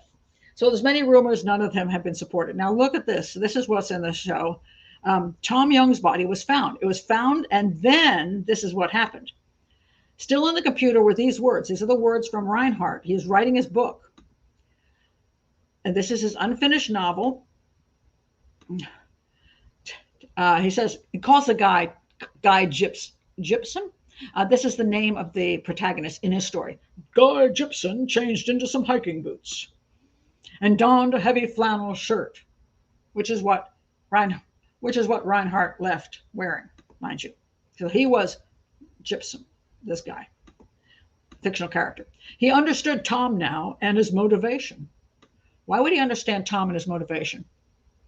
He wanted to get lost. Supposedly, Keith Reinhardt had an issue with getting older. He reached 50 and he thought he was afraid that he had not much longer in his life to accomplish things, and was a failure. And now he understands Tom and his motivation. Guy closed the door and then walked off toward the lush, shadowless Colorado forest above. And that was the end of the last time that Keith Reinhardt was ever seen. This to me is pretty darn obvious what it is. And it's unfortunate his body has never been found, but clearly he's not alive. And he followed in the steps of Tom. Why? This is a time of life where people sometimes feel that they don't have a lot to live for, that they're failures and they don't like to be failures. This is where sometimes we see family annihilators, that they take out their wife and their children before they kill themselves because they don't want their wife and children to see how much of a failure they are, because they feel that way. They maybe they lost their job, midlife crisis, whatever. That's when you have a lot of family annihilators. In this case, I'll give him credit. He didn't annihilate his family. He took himself out in a way that I think he believed would be poetic. That he didn't have to face the future, but he didn't harm anybody else, except for the guy who died trying to find him. But he didn't foresee that. But the people who say that there's some murderer loose, killed both these guys, is just ludicrous. And yet you're going to see stories and stories about this case pushing this ludicrous theory when it's pretty darn obvious what happened.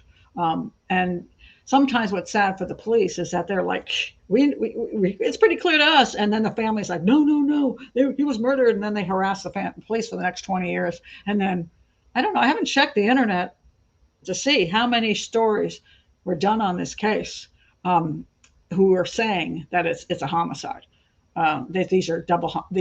There's some kind of weird serial killer out there. I haven't looked that up. I should look that up. I'd be curious to see whether there's a whole bunch of stuff out there.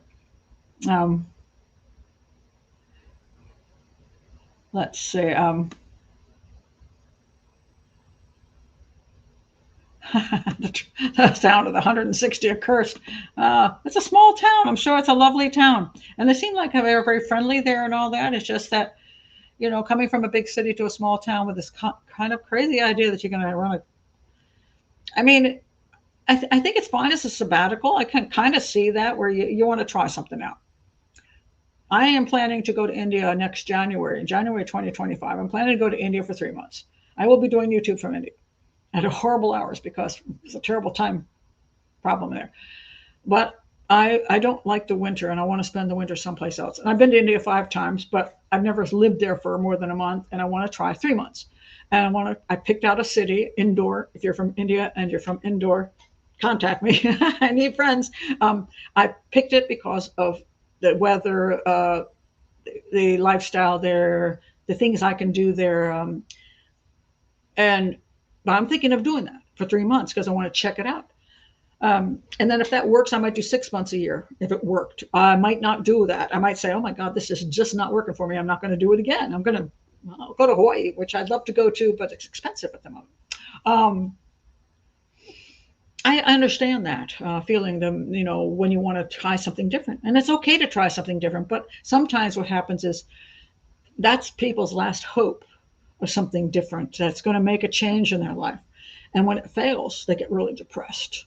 I don't feel like I'm going to get really depressed if it doesn't work out for me. If I go to India and go, well, I love visiting India, but I really, I like being closer to my family. It doesn't really suit me to live. I can accept that. And I accept that before I go. But I know sometimes people put their whole hearts in something and think this is the saving grace that's going to make their lives good. And when it doesn't work out, they get very depressed. They can't find another avenue in their brain to go to. And that's really sad. Yeah. It was Bigfoot. I wouldn't be surprised. There might be something around that says it is Bigfoot. Oh my gosh. Well, the murder of the dog. This is not an unusual thing for people to do because they don't want to leave the dog alone.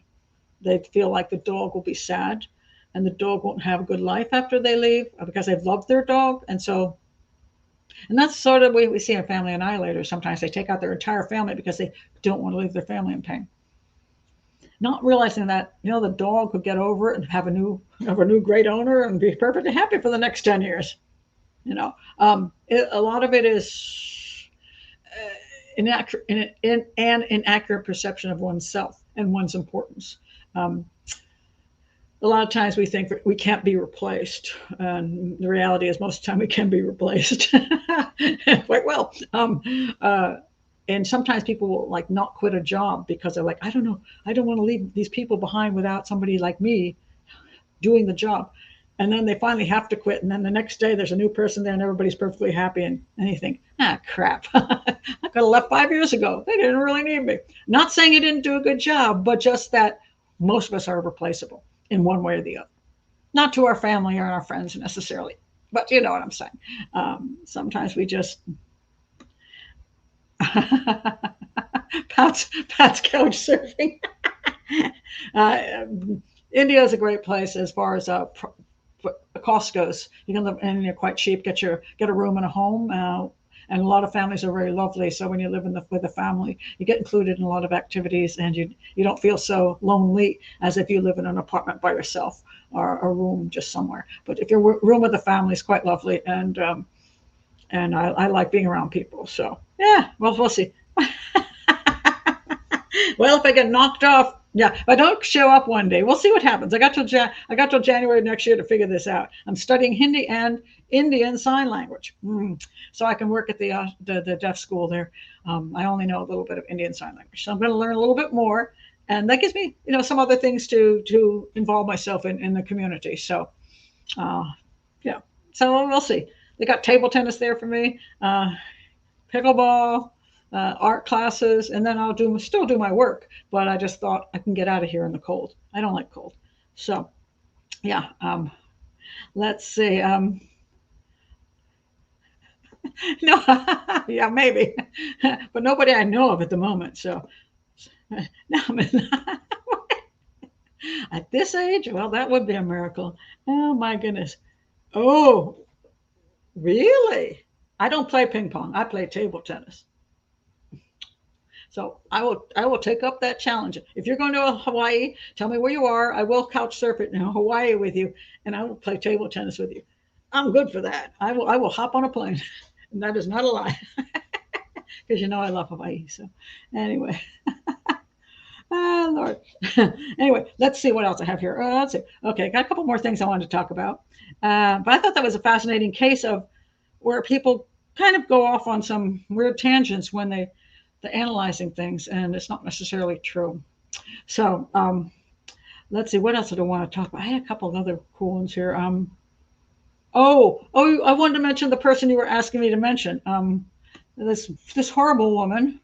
A lot of times we don't think women can be brutal killers, but this is the woman that I know you all were talking about before I started the show. So I pulled up the story on it. Her name is. Hold on a second. All right, Kimberly Singler. She killed these beautiful 2 children. Now, a lot of times when we see cases of divorce, custody battles, most often we see that the man does not he's pissed off at the wife, kills the wife or children to get her back. We don't so often see it with a woman doing it to the man, killing her children to get back at the man, that you can't have them. That's a little bit rare, but it's not completely something that doesn't happen. So this is from NBC News, mom allegedly kills her 2 children after a judge ordered them to spend Christmas with their dad. Now, Kimberly Singler had been expected to turn over their 3 kids to her ex-husband, Kevin Wentz, on December 16th. 2 of the children were found dead on December 19th. Now, this is with the claims that she makes. It's ludicrous. A judge ordered the kids spend Christmas with their father before his ex-wife allegedly violated the custody decree and killed 2 of the kids. Kimberly Singler, a 35-year-old Colorado Springs woman, was taken into custody over the weekend in the United Kingdom. She fled the country. She fled the U.S.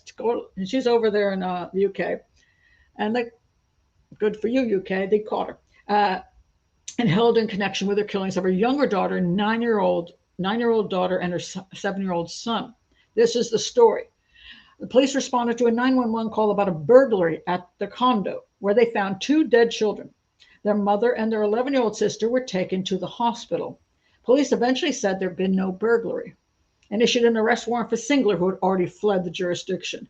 So one of the problems when they have these things happen, and people say, why didn't the police react sooner about this woman killing her kids? It's a lot of times because it's hard to imagine a mother would stab her kids. And we see this, a number of cases where people say, oh, I don't believe. You can probably name a number of them. I don't believe the mother would have done that. Or if the mother does it, it's got to be postpartum depression. Now we have here, kids are a little old for postpartum depression, but she stabbed them anyway, allegedly. So, yes, women do kill their children. So just assume women don't do this. It's just not true. So she and her husband have been in a year-long court battle over custodial issues. Singler had recently accused Wentz of pulling a knife on her, which is kind of like interesting. People see these mirror images, things like, oh, he had a knife and he did this to me, but she's the one with the knife. And the allegations briefly cost him time with their children. So this is one of the frustrating things with these custody battles, that when you make an accusation like that, the court has a problem.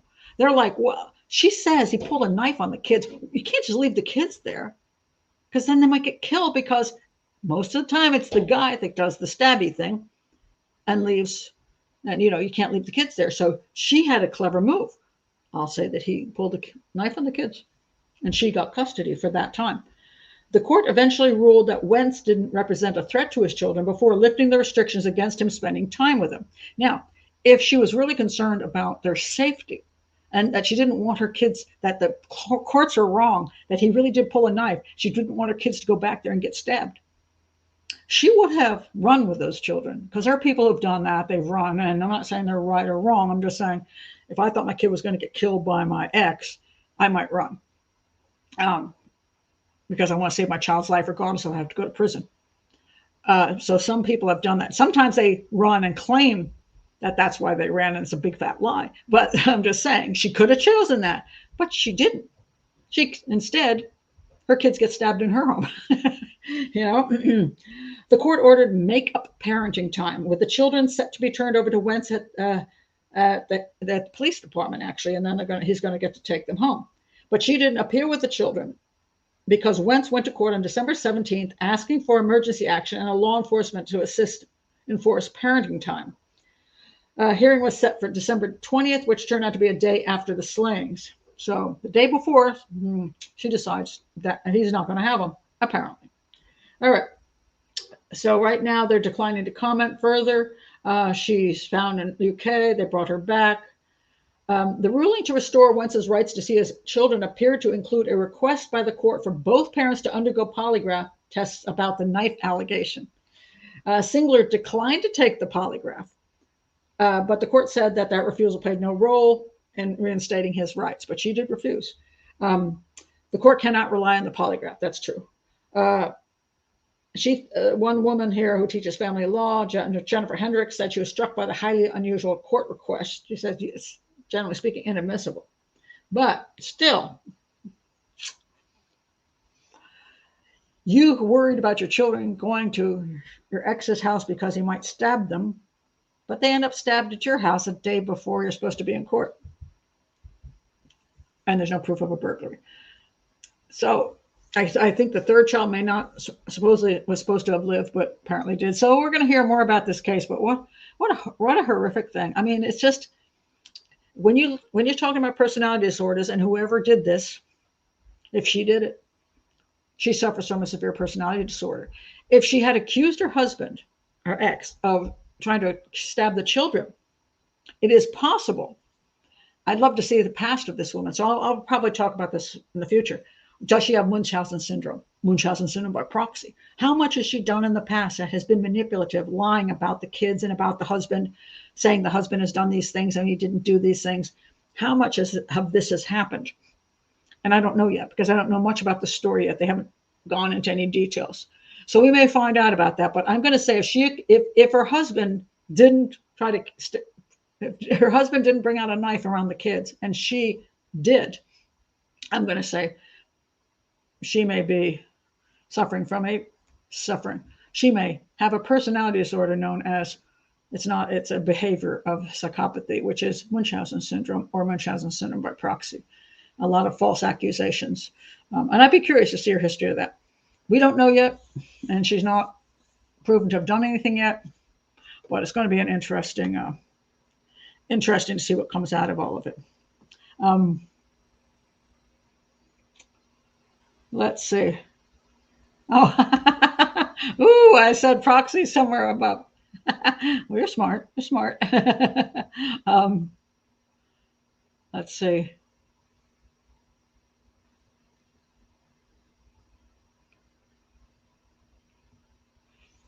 Sarah, how can you be so angry at someone else that you'd be willing to harm your kids by proxy? Irrational and awful.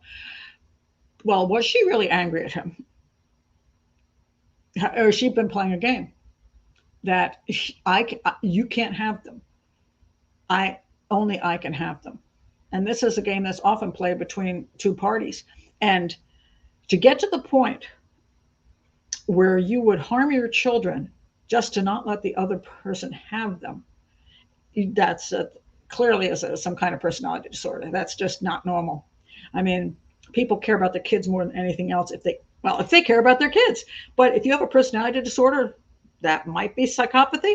You don't really care about your kids. You care about what you get from having the kids, or what you get out of the relationship, or what you get for attention, what you get. You don't really care what the kids get.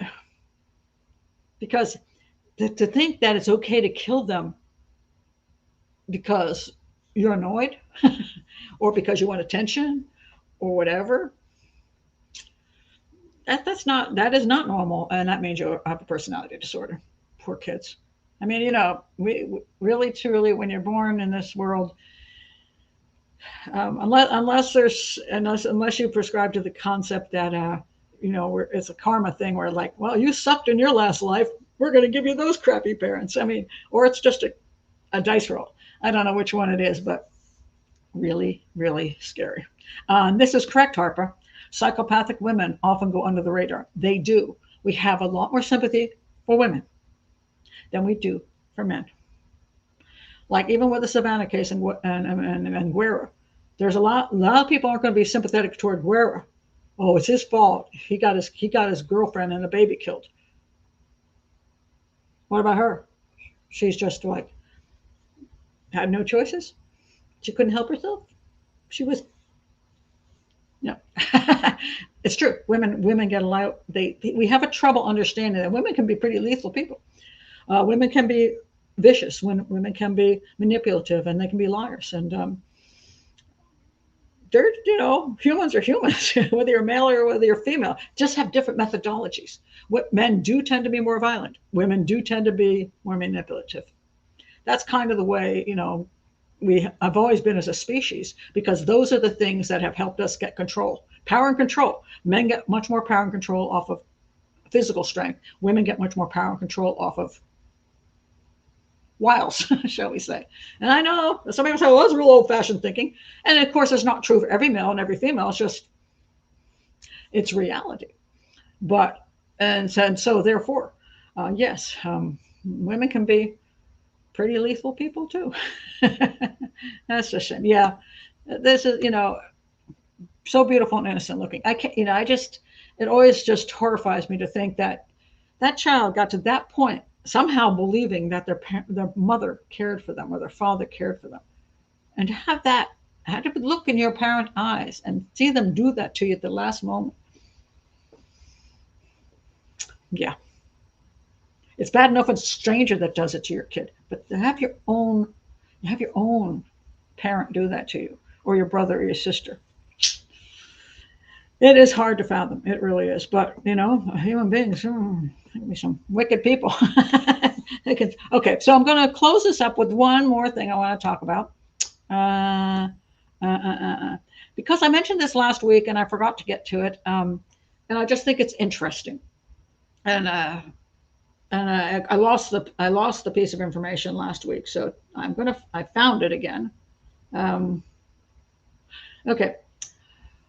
The closure rate is dropping on homicide. And it says here, murder clearance rate has hit an all-time low in 2020. This is in 2020. Data analyzed by a nonprofit shows a trend continued last year. In 2021, now we're talking 2 years ago now, only 51% of homicides were solved. Used to be 70%. This is actually look at that. Bam. What the heck is going on? What is causing this problem?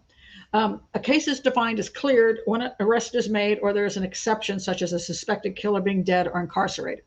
All right, you can clear cases. I've pointed this out. You can say a dead guy did it, and then sometimes it's not even true, but you can clear a case that way. Especially with serial killers, you can say, "Oh, he did those 50."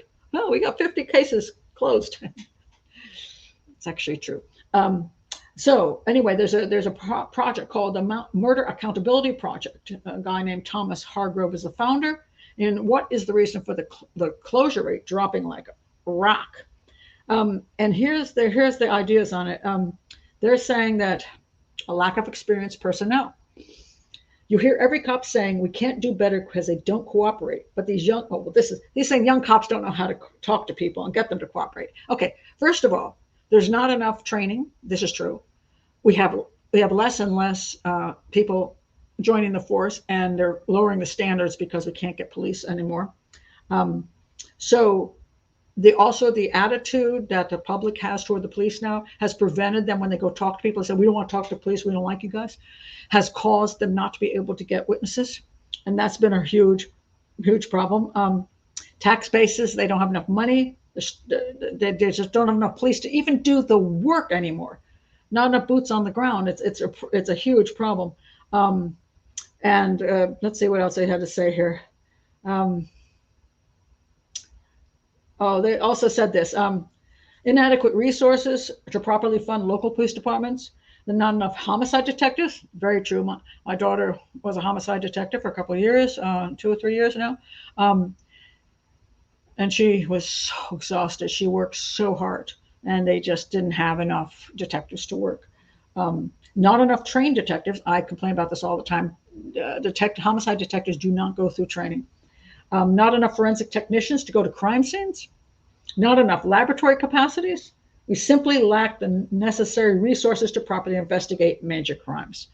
And now we have also a big problem with violent crimes being committed by teenagers who just don't care. They just run up with the COVID thing, and they run on with masks on, and nobody questions that they have masks on their faces, and they're shooting people just haphazardly, randomly, just because they're pissed off. So the crime rate has skyrocketed. And an example of this, I will point this will be my last thing, that this was interesting because there was in Maryland, near where I lived, armed off-duty cops send suspected carjackers fleeing as crime spirals near the nation's capital. So these two kids, and they're well, they're not kids. I think they actually are adults. But these two critters, they tried to carjack this guy and his family, and it's pretty near my house. And he was an off-duty police officer. They got his family out of the car, but then he shot at them. Nobody got shot. I wouldn't say unfortunately, but okay. So anyway, it says here. So they caught the guy. So all right, so they got him. Now listen to the figures here, though. The 19-year-old, this is the guy on the left. He's 19 years old, facing charges of carjacking, robbery, theft, and additional charges. He's probably got a long record. And the other guy, they're still looking for that guy. Sorry, the other guy they're looking for. All right, now listen to the statistics though. The carjacking is just one of hundreds this year that have plagued areas of Maryland as well as Washington, D.C. There have been 500 carjackings as of last week in Prince George's County, which is where I live. 500. 18% spike over data from last year. In nearby DC, which is located roughly 11 miles from the site of the carjacking in my county, we live outside of Washington, D.C., they more than doubled since last year. They found that there were 952 carjackings in the city as of last week, compared with 475 in 2022. They're doubling. We are having carjackings, and where I live in Bowie, Maryland, this is a nice community, and we've had carjackings here, and it's just shocking because we haven't had that before. And they're daylight, middle of daylight from a like a strip mall right down the street. I mean, it's insanity, and by women too.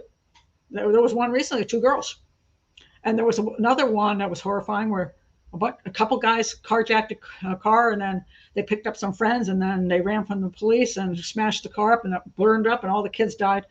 And they were like 14, 15 years old. So we're having a lot of young people getting highly violent. And since they're wearing a lot of masks, because they're really into those, and they're getting hold of legal weapons, and they just don't give a crap. They're committing robberies and carjackings, and it's overwhelming the police department, which is now lacking enough people because nobody wants to join the police force anymore because they don't get respected, and it's not worth it. So there's just not enough cops to work, and a lot of times they're like, yeah, you know, you can't patrol every place when you don't have enough patrol officers, and homicide guys are working around the clock. And then they're working in a situation where if it's some random looking crime, if somebody just shoots somebody and they're wearing a mask, good luck on that. Very, very tough. And so that we are seeing the homicide closure rate dropping and the crime rate escalating. And that's a huge problem. And we're going to see how we're going to deal with that in the future because it's a mess. And this is kind of true, Clarissa. They don't care where they commit crimes anymore. They've gotten quite bold. They're committing crimes in like places where they never used to commit crimes, like just holding up people in nice restaurants, and people sitting outside in a cafe.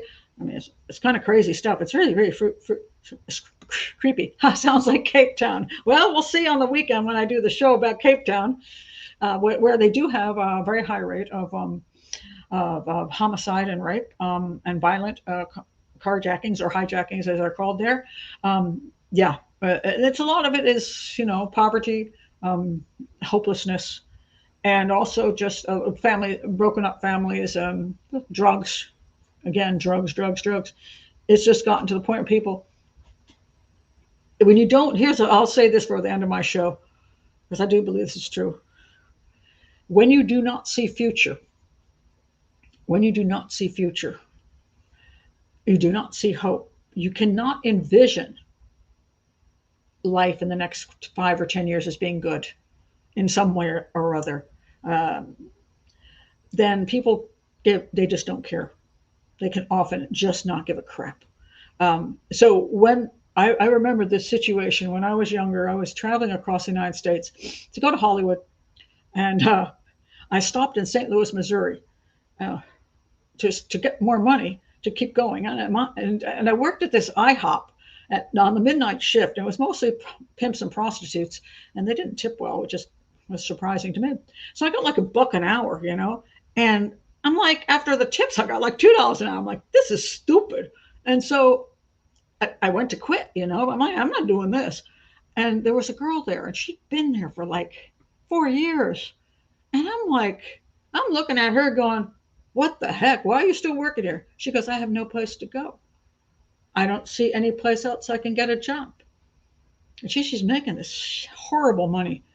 And I, on the other hand, I grew up in McLean, Virginia. We had money. And yes, I could call Daddy and go, hey, Daddy, I ran out of money. Can you send me some? I always had home to go to. I could go back to college. I had education. I always saw a future. I was a little muddled in those years, trying stupid crap, but I saw a future to some extent. This girl didn't see a future, and a lot of the kids in the neighborhood, they get into gangs because they don't see future, and they're just like, well, I might as well just make some money, get some gold, get a girlfriend, have sex, and I'll get shot down. And who gives a crap? Because I don't see future anyway.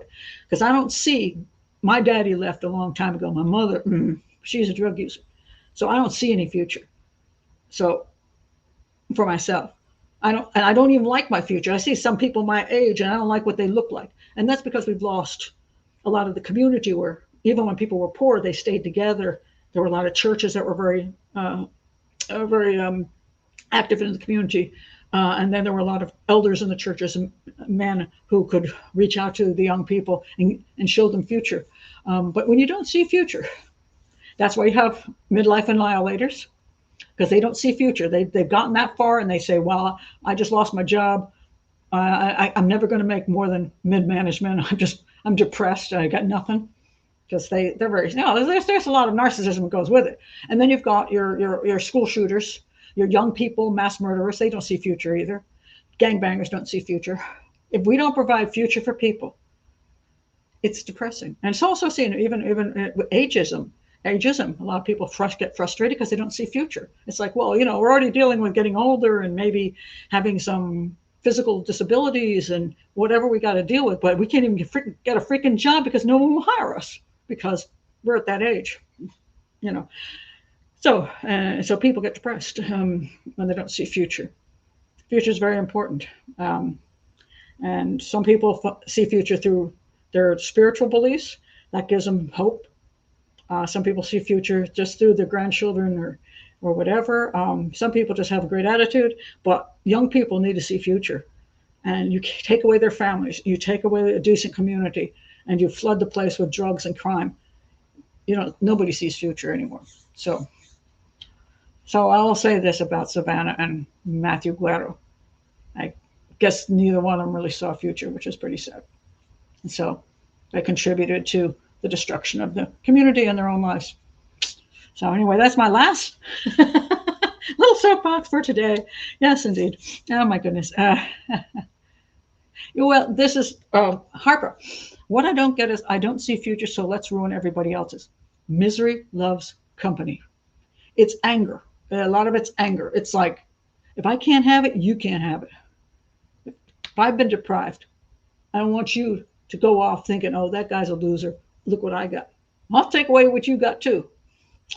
I'm saying there's a personality disorder that's there. And a lot of that comes from early attachment disorder, because when you aren't loved as a child and you don't grow up with love, you don't grow up with some kind of level of a good family and community. It doesn't matter if you're poor. There's some poor people who are very, very poor, but their families are strong, but you lose that and your community is strong. And there's some people who grow up and say, we were poor as crap, but our community was great. We loved our teachers. We loved our church elders. We loved the mechanic that worked down the way. We loved the farmers. We had a strong community, and we had things that we did that weren't expensive, but we might have gotten together for a luncheon, or the church did some work to, I don't know, make bandages for the hospital or whatever. They felt a part of something, and that's extremely important. And if we don't want to see escalating drug use, escalating homicides, escalating, the word that YouTube doesn't like, which I already used in this show. Let's see if I get canceled. But we have to form better lives and better communities and better families. We have to, and we have to stop the drugs. 100% stop the drugs. I'm just so disgusted with that. And we don't, as a country, we're not doing it. We just seem to be completely ignoring our drug disaster. Craziness. So anyway, grow up with books. They don't cost a lot. Actually, they don't cost anything. I mean, I'm lazy, so I get a lot of them off of Amazon, and I want to download them quickly. But you can go to any library. I say this over and over again. If you have a library in your town, in the United States, I don't know about other countries, in the United States, you can go to a library, and even though your library no longer carries decent books, which is my libraries are garbage books, and they have almost nothing on the shelves anymore because they're just like, I don't know, computer places for people to hang out after school. But you can order any book, and they will bring it in from any other library in the country. It's amazing. So yes, you can get a lot of free books on the internet that are past the dates where you can that they're no longer controlled by anybody. You can get them in your library. You can get them ordered from your library. There's a million ways you can read. There's a lot of free stuff in the world. There is. You just have to be willing to use it, and you have to be willing to go there to use it. You can walk in parks. You can enjoy nature. You can, you can do things with your family that are cheap. You don't have, a lot of things don't cost a fortune. But you know, if you want to have fun with your children, all you need is a deck of cards. You know, you can do it, but we have to support that in our society, or we just lose it completely. So let's see. Future. Well, there's. Hold on a second. Let me check where you're at.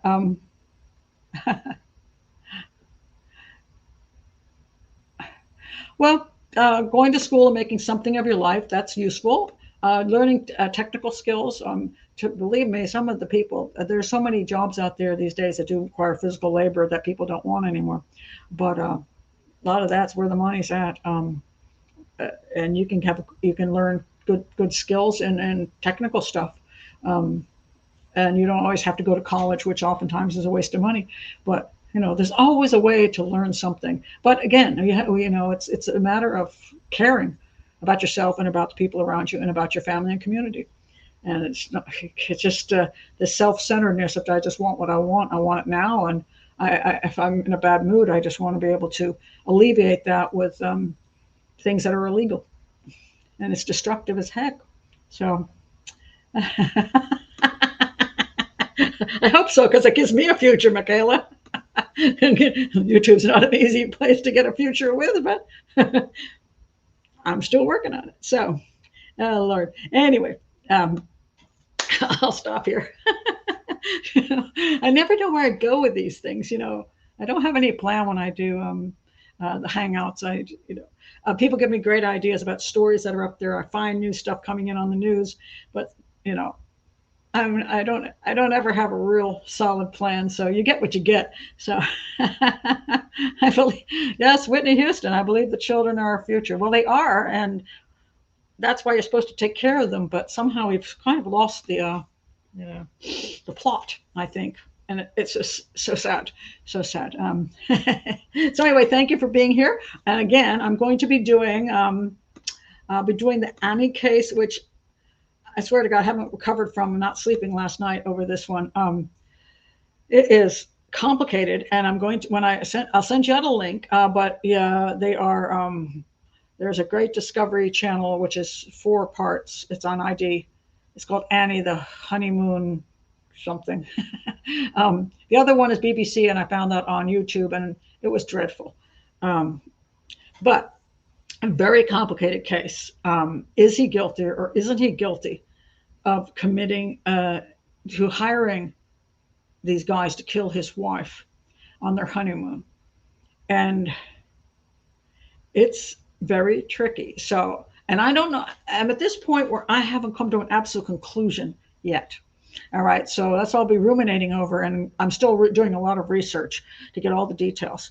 But you're going to find it a super fascinating case. And so look forward to that Saturday or Sunday. I don't know which day I'm going to do it yet. And also I'll be working on the audio for the my book, just a profile of the disappearance of Madeleine McCann. So that will become available on YouTube as just an audio that you can listen to the book as opposed to reading it. So a lot of people, for whatever reasons, never find the book, and they keep asking me questions. I'm like, it's in the book.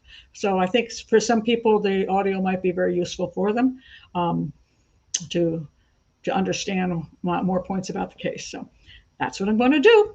And yeah, so I will see some of you. Last name, please. Last name of what? Last name. How do you spell the last name of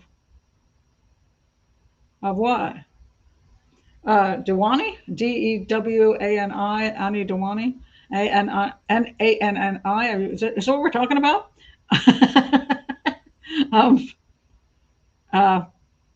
Yeah, so honeymoon murder. I'll get the information out to you. Wait a minute. Wait, you don't know how many when people say things here. There's so many. Sometimes I look over at the chat room and it's like, you've missed 200 comments. And so I'm lost as to where I am. Audiobook, awesome. Okay, that's cool. And thank you, and thank you, and thank you. Now, what was the comment on? Yeah, that is Murdered on Your Honeymoon. I mean, There have been more than one woman murdered on her honeymoon, but the question is, was she murdered in this just sad car, what they call hijacking, a robbery attempt that went wrong, or did her husband really order a hit from the taxi driver that he just met coming from the airport, which is a pretty strange story right there. Really? Who does that? And did he really do that? Or is this just something the hijackers said? Is this something the government tried to push to make it look like, oh, it's this British guy, it's his fault that this happened in our country. So there's a lot of claims as political, there's claims that the guys are liars, there's claims, but it's a very strange case. Very strange case. Okay, I'm not going to get into all the details yet. Yes, okay, there you go. Anni Dewani, Anni Hindocha, that's correct, was a Swedish woman of Indian origin who was murdered while on her honeymoon. That is correct. Thank you very much, Lisa.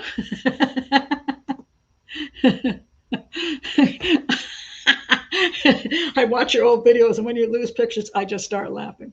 It's just so much open. I've got people I wish, yeah, people should see how difficult it is. Maybe I should just show you that. Look at this. Now I'm going to take a picture right now. So this is what I'm looking at here. And let's see, I'm going to find my pictures now. And then my pictures, I'm going to show you this. And this is just some of them. And so when you're trying to do the show, it's like trying to handle like a whole bunch of stuff at the same time. What the heck's wrong with this? So here, I'm going to show. See, this is the old-fashioned way. Do you see the comments going down the side here? They roll by like, and you have to try to see those little. Let me see. I can put it up closer. You have to try to see those comments as they roll by. Then the pictures, check this out. See, then the pictures look like this. You see how small those little freaking pictures are? And those, I've got like, that's just like 10 of them. I've got like 30 or 40 of them. And then on top of that, over here, I have my iPad. And the iPad has these stories on it. And the stories look like, wait a minute, where is this? Okay, there we go. And then I deal with this. I'll take a picture of this. Oh, I can just show you this. I'll just turn this sucker around. These are all the stories. So you're trying to manage the stories, trying to find them while you're trying to find the pictures, while you're trying to see all the comments, and you have to switch back and forth. It's not easy, which is why a lot of people don't do live shows. They just do video, which you can then edit everything and make sure that you have all the pictures on. When you screw up, you just redo it, and you redo it, and you redo it, and then it's all really nice. And it's all perfectly put together. But then I wouldn't have you guys here, and it wouldn't be as much fun. And some things are worth doing this way because I like to enjoy my work. I do. So maybe I need to print the photos. No. Oh my goodness. I agree. Wait a minute. I agree. Play that I'm not tech savvy card. No, I mean, the funny thing is you can know what you're doing, but to control it is an entirely different thing because you're trying to control the internet, which is sometimes flaky, the lights, which don't work. Or you forget to plug your computer in. That's really bad. I have forgotten the laptop is unplugged and I haven't noticed it. And all of a sudden it goes, your power is low. And your show vanishes. Oh my goodness. So what folder? You can't put the pictures in a folder, Michaela, because they're through StreamYard. You see how this works? They have to be on the side because in order to put them up on the show during a live show, you have to be able to click on what's called brand. Brand is on the side. Brand has all the photos and videos. You have to click on brand so it shows up in the live. You can't put them in a folder. It's not like if I were doing a video show, yes, I can do that if I'm not doing live, but this is live. And so it's impossible to do it that way. So that's what I'm saying. Well, I'm glad, Sylvain. I appreciate that. I prefer live and real rather than slick pre-recorded. It's everybody has a taste for things. And this is one of these things I always tell people. They, oh, Pat, I watched your show and you were just so annoying. You lost something. I had to wait. I don't like it. Well, there's a lot of other people out there. Go click on another spot. I don't like some people's books. I just don't read them. I read other people's books. That's the great thing we have quality and we have quantity, and we get to choose which one we think is quality, and we have the quantity at least to choose from, which is pretty miraculous. Because I was thinking back in the days when we had to go to the library to find out anything. You needed to learn something, and you literally had to leave the house and go to the local library and go to those little wooden chests, and pull out the drawers and look through them to find a book on a subject matter. And you depended on the library having a book that was useful and that the writer was any good. And now you can go on the internet and find like 100 books in 10 minutes. But we had to go to the library once upon a time, and you really didn't. There's a lot of things we didn't know because you couldn't find them out. You really couldn't. So we have a lot more options these days. So that's pretty cool. I don't worry about the pessimist. I'd say one of the number one reasons people quit YouTube is because of the hate. This is true. The pressure of trying to produce content all the time. It's a very exhausting job. But a lot of people, they can handle that, but they can't handle the hate. The hate is across the board for almost every content provider. Just lots of meanness, and it's wearing on people. And it's just useful for me that I've been around for so many years that I've long gotten used to getting all those nasty comments. It's like, and I let them just go by me, but it's amusing sometimes. But anyway, some creators can't handle anything. Well, we don't know what how I'll say this, Sarah. I don't think a lot of people know what happens behind the scenes. Just like doing the show, it takes me over 40 hours a week to put the stuff together. I do a tremendous amount of research. I have to do finding the pictures, getting the things set up, the pressure to constantly have content, because if you don't have it, then your channel dies. YouTube is a very difficult job. People don't realize it. I mean, you see the people that are like super successful really quickly, and you go, see how easy it is. No, those are the true freak people that have that kind of luck. But even a lot of those people who do have top channels work their butts off, and it's still exhausting for them. So it's not an easy job. And I think the hate it's a lot for people. When I did sign language interpreting at the hospitals, almost always I got love. I got love from the doctors. Thank God you're here, and the nurses. Oh, thank you for helping. And then my clients were like, oh, I'm so happy you came. Now I'm relieved, and it's easy now, and you can interpret for me. And everybody smiles. Oh, you're keeping me company. We can chat. Every once in a while, I got a jackass who just said, you suck. That happened occasionally, but so occasional that I loved my job. But this kind of stuff, the amount of hate coming in is quite phenomenal. You can't even imagine how much we get of nastiness. So I would say that's why some people especially when it comes to children. We talk about children having, doing Facebook and Twitter and stuff like that, and they're just getting it's destroying their decent sense of themselves. Just does them in. And you think, okay, you're an adult, you can handle it. But a lot of people, they're not used to the kind of viciousness. And it's very vicious. I mean, it's not minor viciousness. It's not just, I disagree with your opinion. It's extreme viciousness, attacking your looks, attacking your age, attacking your background, attacking your intelligence. It's just nastiness. And it's from some anonymous person who's just spouting crap. But it's still, it's so intense, and there's so much of it. I understand why creators quit, or they quit having comments. They just say, I'm done with that. I want to wake up tomorrow and not have to see the hate.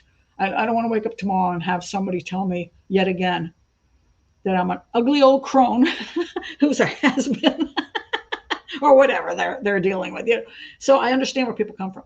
It's just I have a very tough exterior. I've been in the business a really long time, and I've learned to understand that although people's opinions matter, and if they're rational opinions, I will accept criticism. The most important people are the people that care what I do, come for the right reasons. My family, my friends. These are the things that are important to me. And I say I've had a lot of experience over. When I start being in public eye was 2000. I've been here about 2.5 decades in the public eye. I used to have a folder on my computer which was called fans, and no, I had no fans. What was it called? Haters and crazy people, and I just chuck them in there, and I had just amazing amounts of stuff. But that's why I block a lot of people and move on. But I understand where people are coming from. It's rough, and we're not just you're not protected in a small world. You're throwing yourself out there to the entire universe. So it's tough.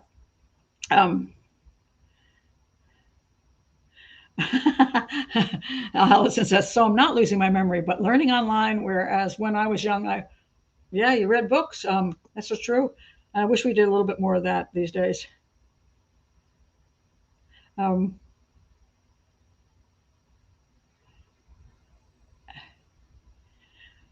There's just we live in ages, and when you turn 50, you become invisible. It's a tough thing. It really is. And I don't know whether the view we have of the past is all that true.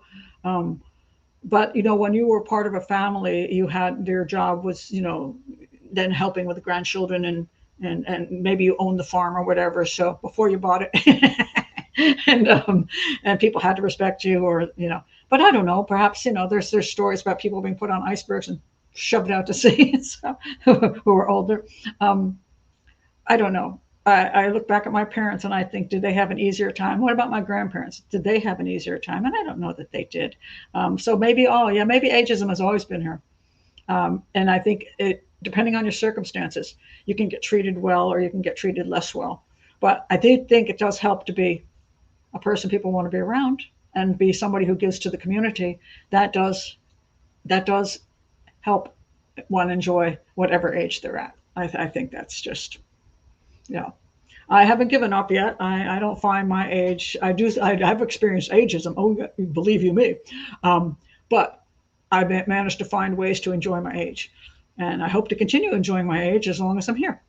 And I keep trying, and I keep trying to have new experiences and share with people, and whatever I can do.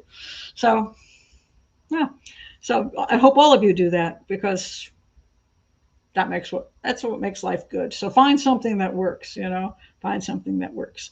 And anyway, all right, that's it. I'm going to go make dinner.